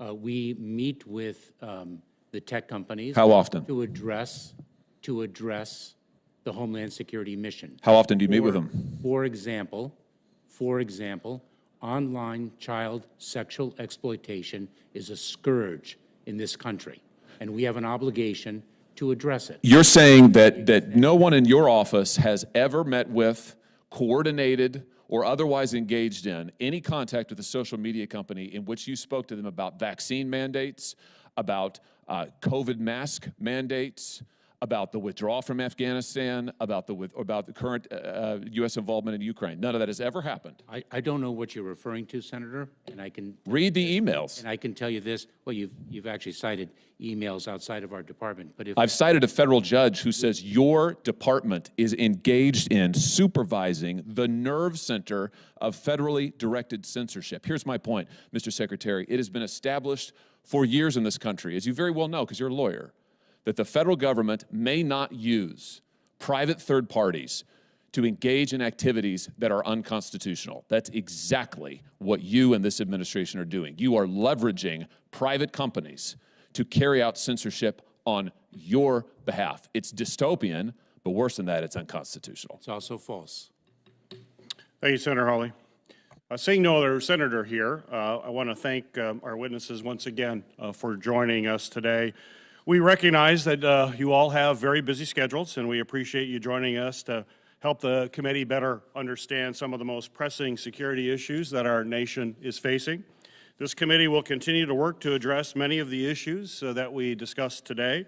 For example, as we heard today, the threat posed by drones is extremely serious, and we cannot let legislation that protects Americans from unmanned aircraft systems expire in December.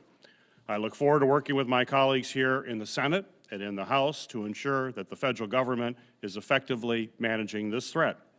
I will also continue to work with the Department and the FBI on improving the government's response to the threat posed by domestic violent extremism. I appreciate the administration's efforts to tackle this issue, but more can and must be done.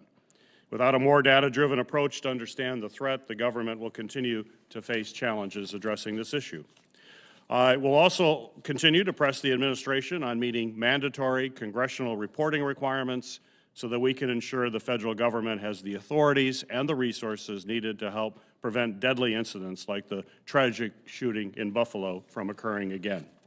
And finally, as several members have done on behalf of everyone on this committee, I would like to express our sincere condolences on the absolutely tragic news of loss and injury to CBP air and marine operations agents. Each and every day throughout the pandemic, the frontline personnel of DHS have put their lives on the line to protect Americans from serious threats that we have discussed today, and we all thank them for their commitment. While we have spent several productive hours this morning examining our nation's greatest security threats, there's more work to do for our committee to continue conducting oversight and ensuring national security agencies are effectively focused on their critical mission. For the record, this hearing will remain open for 15 days until 5 p.m. on December 2nd, 2022 for the submission of statements and questions for the record. This hearing is now adjourned.